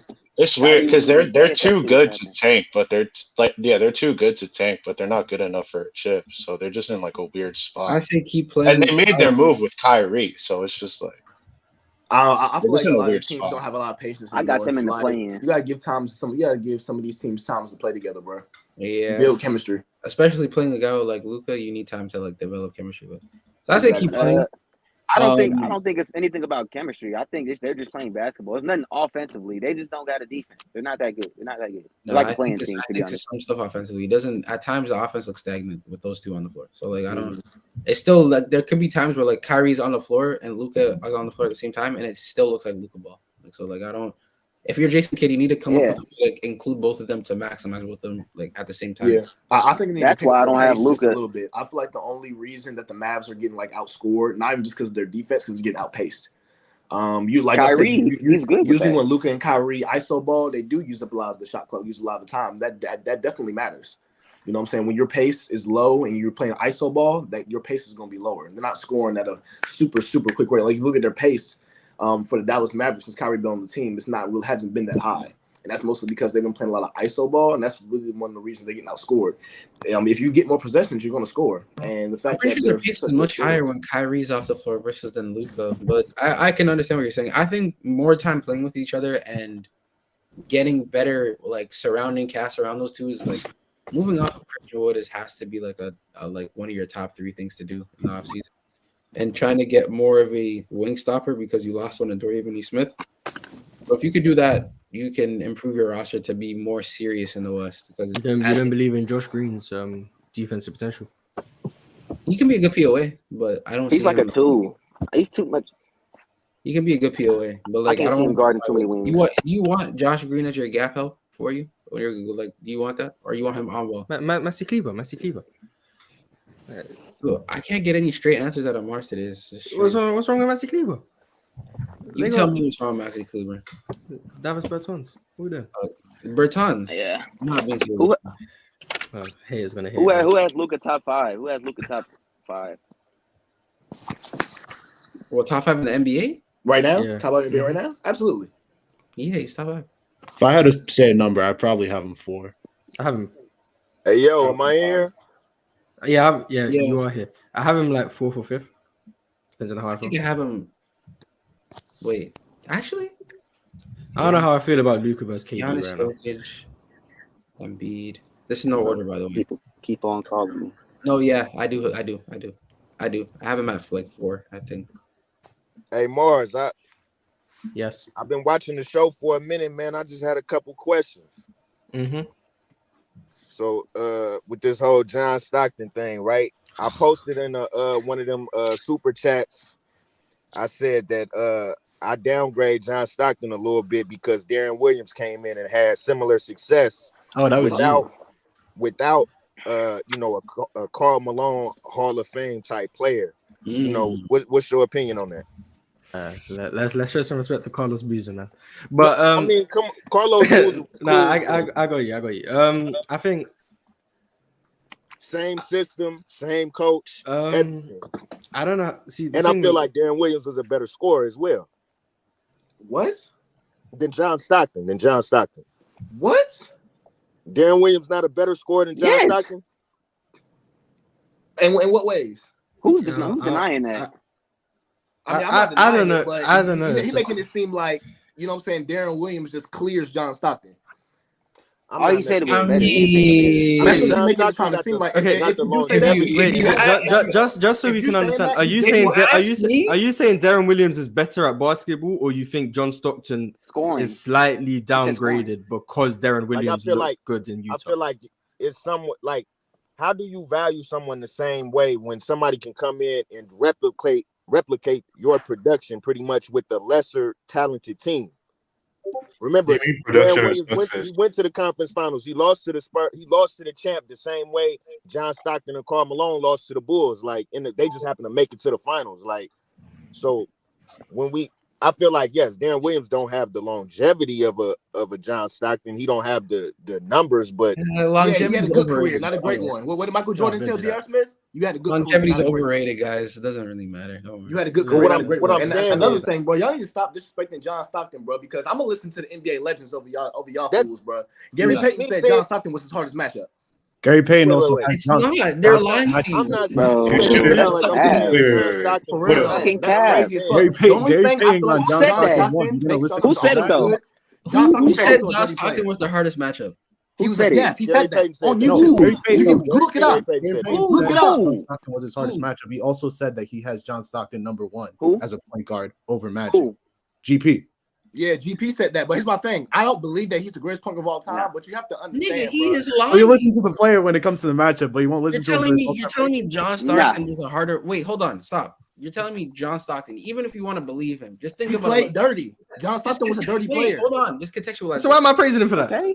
Hold on. Well, we're not praising him for that. I'm just saying, like, he probably they didn't praise Chris Paul for that. Yes, so then why would you bring that up to help make the argument? You really believe Gary Payton actually truly believes that John Stockton? Bro, I don't even believe that. But all I'm saying is, I don't. What he believes doesn't matter. Basketball court, it shouldn't be taken lightly. I'm not saying that we should all disagree just because Gary Payton said, "Oh, that's one dude." I think it should be taken lightly. By that nigga, bro. The things that Gary Payton struggles to deal with doesn't mean anything. Like, because he don't want to give Mike that credit like that, because he said he was a harder matchup than Michael Jordan. Like, I don't believe that. That's one guy too. You're being petty. Maybe he was a harder matchup because he was so conservative.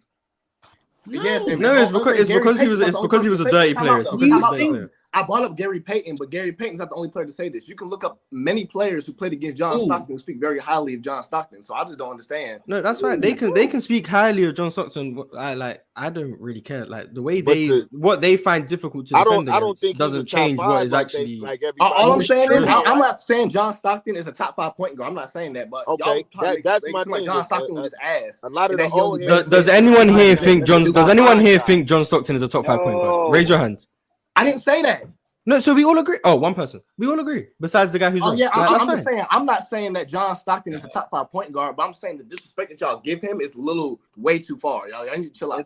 I really need to chill out. Yeah, you guys need to stop. You guys need to stop with the disrespect. You guys need to stop with the disrespect. I agree. System, though. You think I moved by a nigga who stands at the top of that system and having Karl Malone? This nigga come up and pin down and passes the ball, nigga? No, I'm not 15,000 assists, man. You guys. Bro, if you bringing up Deron Williams playing for the Utah Jazz in the late 2010s compared to John Stockton playing for the Jazz in the late 80s and 90s, can't talk basketball, bro. Darren Williams was getting 20 and 11. What are you talking about? Okay, you can't talk basketball, bro. I'm just saying. If you're comparing Darren Williams playing the Utah Jazz system in the late 2000s compared to John Stockton in the late 80s and late 90s, you cannot talk basketball. What point are you making? Wait. What point are you making right now? But you know what point I'm making? You're comparing John Stockton playing in that same system in the late 80s and 90s with Deron Williams playing in the late 2000s in that system. You're comparing them and saying that's the same, and so that just makes John Stockton ass because Deron Williams succeeded in a system in the late 2000s than compared to the early Is the Carlos late 80s and Carlos 90s. Boozer If you're anywhere really near saying Karl that out of Malone your as a mouth, player? you don't know basketball. I don't have to. I mean, if Carlos you think Boozer about it, anywhere if near you think Karl Malone about as a it, I'm basketball player? saying. Yes or no? if you think about it, I I mean, like having these conversations, bro. You gotta I think like about it. it. That's all that is. Is Are you Carlos tripping? Boozer a Hall of Fame player? Yes or no? they're No, blackballing him out of the Hall of Fame. That's what they're he's doing. not. He's a Hall So of for Famer. Darren Williams to be getting 20 and 11 with Carlos Boozer as his second player, where John Stockton was getting what 15 and 14 with Karl I'm saying Malone. that same system in the 80s and within the 90s. You same acting like it's system. the same type of basketball. You acting like they had the same offensive set. Yeah, John Stockton had more of a luxury. The He pick benefited, and roll reads were actually easier in the 90s than the His stats benefited more And wait, he played in the 80s. Pace was like 80 times higher, and the nigga played in like the mid 2000s, like the worst offensive era. So what do you think? Bro, that's not true. The mid 10,000s is not the worst offensive era, dog.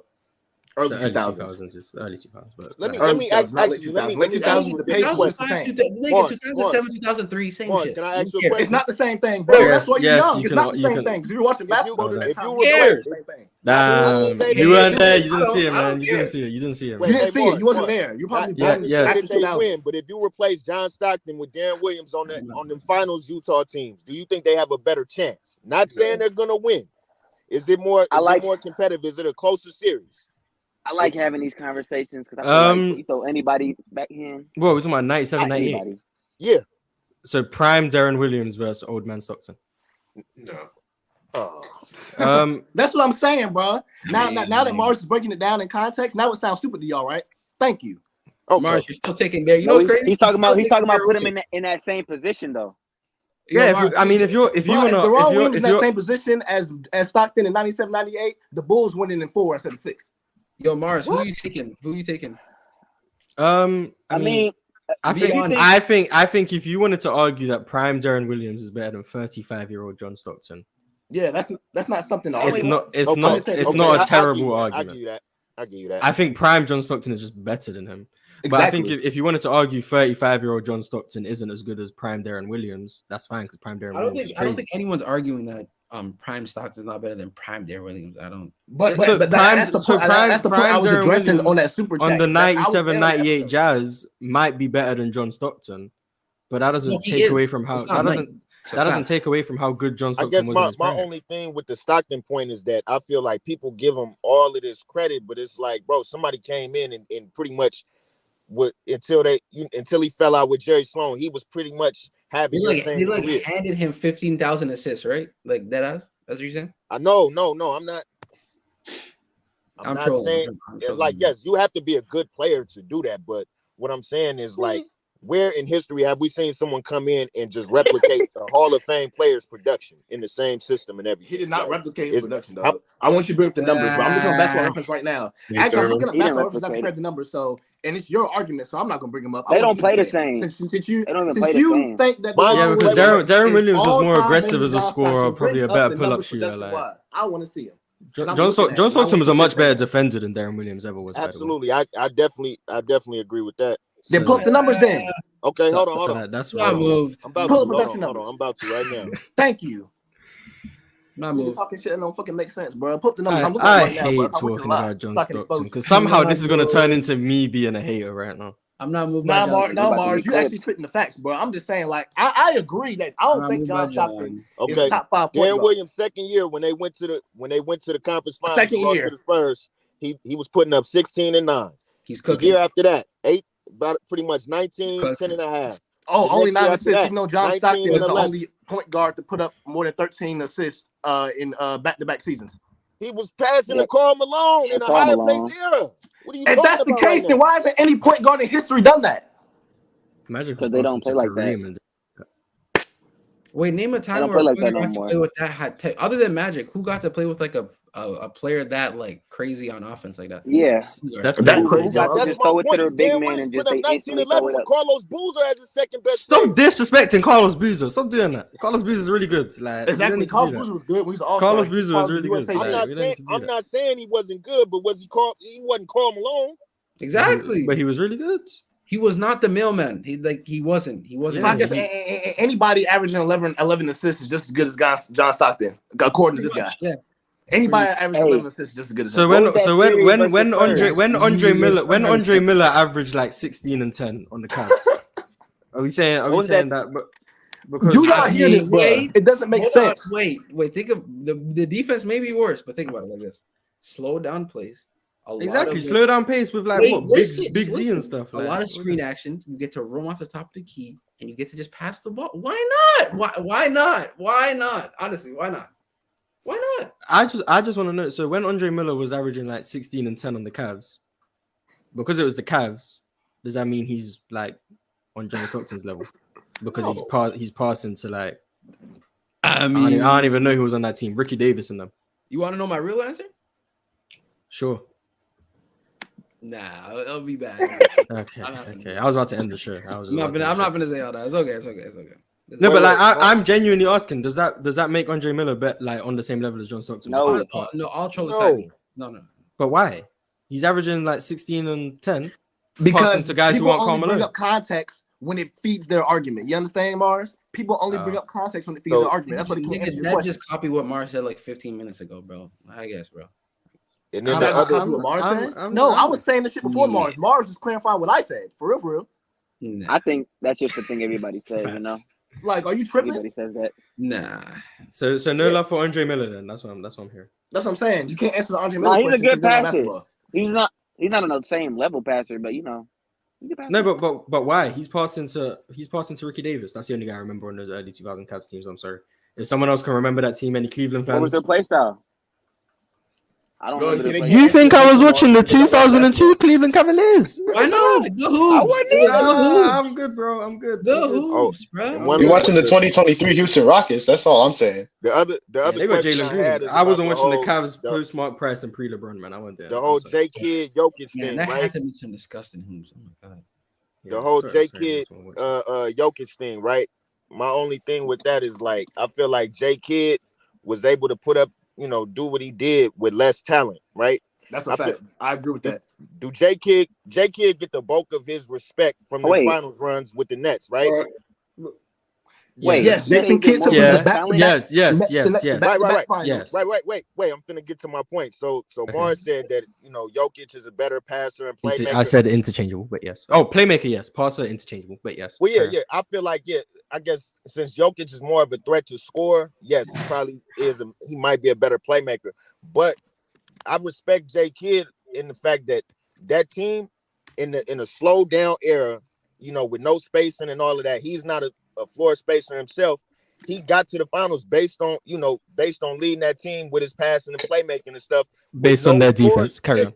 And I was about to say that because around him. No, on that first finals team, nobody averaged more than 15 points. Yeah, Keith Van. Yeah, because the offense was stinky.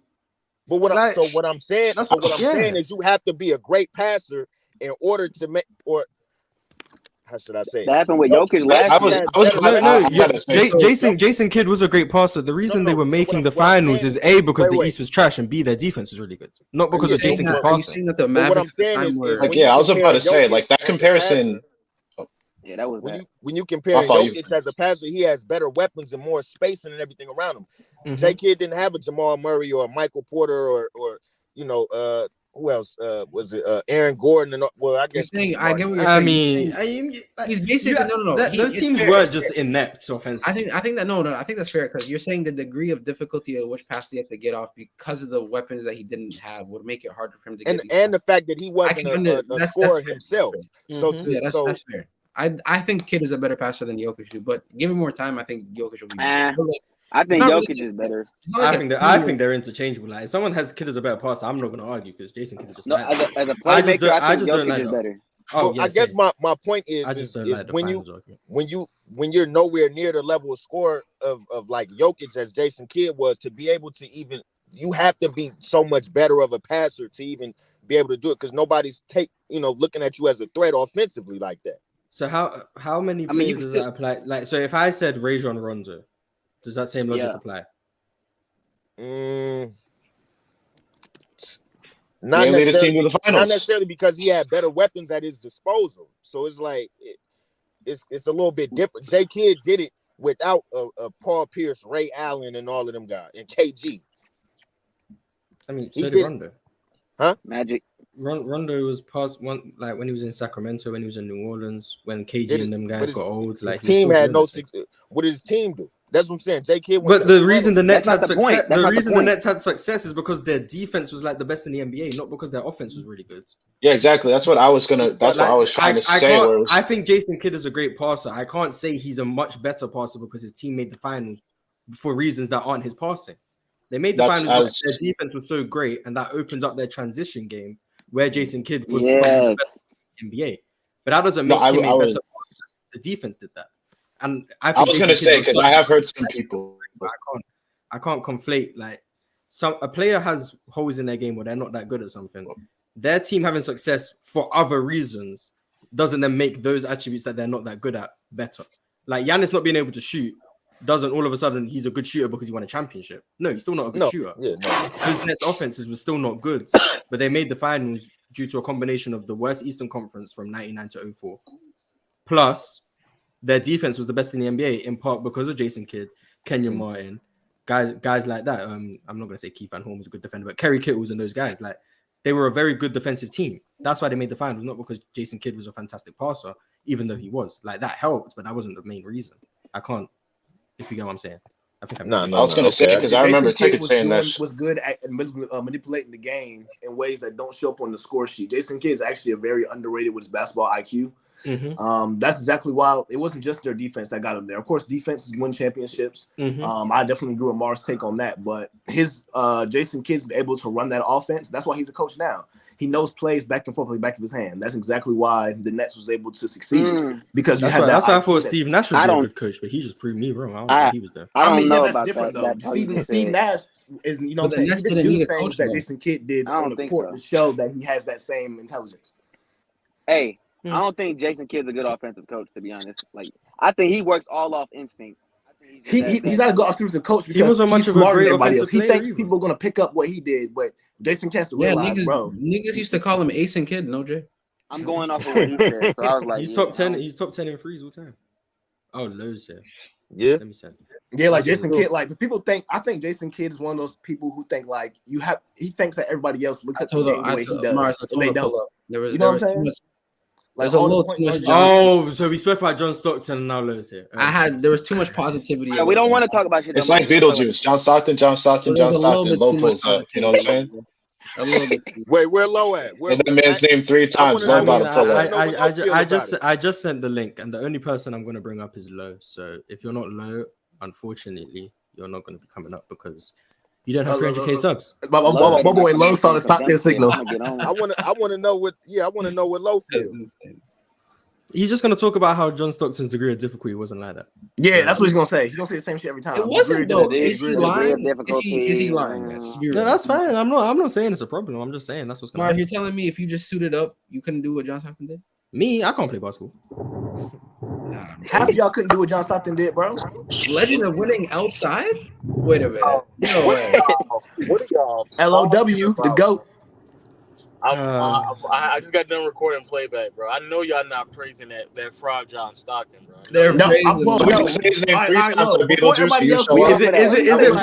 Is it praise to say John Stockton is better than Darren Williams? Oh, that's what I'm saying, bro. I've been trying to bro, low. Like before you say something, bro. Stockton had a better career. But I feel like, if I'm being honest, Darren Williams, I feel, is a better player. He just didn't have the longevity. I think you're talking skill. If you want to argue longevity, fine. So Darren Williams peaked higher than John Stockton. Yeah, I think a lot of. I feel like if you put a prime Karl Malone with him, like, I mean, we don't. I think if you put most quality guards who are like really good passers. They can do at the top of the key, and you just let them just dribble the air out the ball, and they made a pass. They'll be able to do what John Stockton did, bro. That's what I think. Yeah. But niggas think I'm crazy for saying that shit. And this is why I be having. This is why I be saying like guards today, like Dame would be over him. Dame peaked higher than Stockton. Oh yeah, 100%. Yeah. I don't think that. I don't think that's a. Yeah, I don't think that's. The thing that was the problem was right. Prime Darren Williams compared to he brought up Deron Williams compared to 35-year-old Stockton. Who's Deron? No, that okay. Deron Williams, Darren Williams. Who? What's the difference? I don't know. Darren Williams, Deron Williams, Darren Williams. Okay, you know who the fuck I'm talking about. Okay, if that's the case, that's why I asked you who it was. Put 25-year-old You know who the John fuck I'm talking Stockton about? on the Stop finals playing, team. Do you think bro. they have a better chance with prime Darren Williams? Prime John Yeah, Stockton or prime Darren Williams Last on the question. finals team? I mean, How many Prime John games- Stockton wasn't 25. How many games do you think the Utah Jazz take the Chicago Bulls if Deron Williams was the point guard instead of John Stockton? Oh no, that's a bad argument. That's a bad argument. Exactly. Because that's old. He That's stood up over that. There's no way. wait. That's because it's an older Stockton. That's not like a peak Stockton. That's why. Exactly. That's a bad argument. But So in what a general sense, they would have seen more playoff success if it was Wait, Darren low. Williams. Are you saying a bad argument in a way that it would favor Darren Williams or favor Stockton? Oh no, a bad argument in comparing Darren Williams to a 35-year-old Stockton. Okay. Yeah. Why y'all comparing like? It's like saying, what would prime Utah Darren Jazz- Williams do in the 2021 finals compared to Chris Paul? It's like Chris Paul was like 35. Yeah, like you know what I'm saying? that's That's what I had an issue with. That's what I had an issue with. Okay, I get you on that. That's obvious. Like, what are you saying? But I might still probably take Chris Paul, but like Chris Paul would have won them finals. What do you? No, he would not. Yes, I would stop. Wait, you who think would Chris? win the You think Chris Paul and Karl Malone beats the Bulls? Whoa. Oh yeah, I do. Oh, Yes. if you're saying, I think they beat them in '98. I don't know about '97. I thought you were talking about the Bucks. Yeah, I think 98 because they Oh, had no. a chance because Scotty had that bad back in game 5 and 6. So Scotty won't play like that. Yeah, I think So, like, like Jordan had to, like, 98. go I don't know. through John Stockton was on some criminal activity in '98. I don't know what was going on, but 97. I don't know if they win, but '98 I could see it happening. But that's just good. Chris Paul's just better than him. We could all agree, peak for peak, Darren Williams over John Stockton, though, right? See, this is we've been going for 3 hours now, and I just hurt. Don't say Lo, too thank many you for crazy showing things, up for but keep 5 it going. minutes. But no, we're done now. We're done. I don't. It's a simple question. That's all it is. No, I'm gonna just read these last super chats. So he said it's our pick, but it's top 10 protected. So basically, Dallas would get their pick if it landed in the top 10. That's why he was asking about them tanking. I still wouldn't tank. There's no point then. I still wouldn't do it. And Trae Young would body Stockton. Take a bow. I mean, the spacing. Offensively, Trae Young's better than John Stockton. But we've been going for 3 hours. Thank you for everyone for showing up. We go again Thursday. The panel is sometime later today. Do you know what the topic is for Thursday or nothing yet? Whatever the title is, just know Dub made it up. So if it's a terrible title, blame Dub. If it's a good title, give me the credit. But we'll see. Dub, don't run for my smoke. Yo, try to Dub will be here. Mark, Yes. try to get some Jason Tatum hate going. See how the chat's feeling about that. See, I don't hate. I just tell the truth. Oh, Like, okay. I'm objective. Well, let the chat know the truth about Jason Tatum. Okay. Okay. But first of all, Jalen Green is the GOAT. But we'll see you on the panel later today. And we'll see you on Thursday for Open Gym. So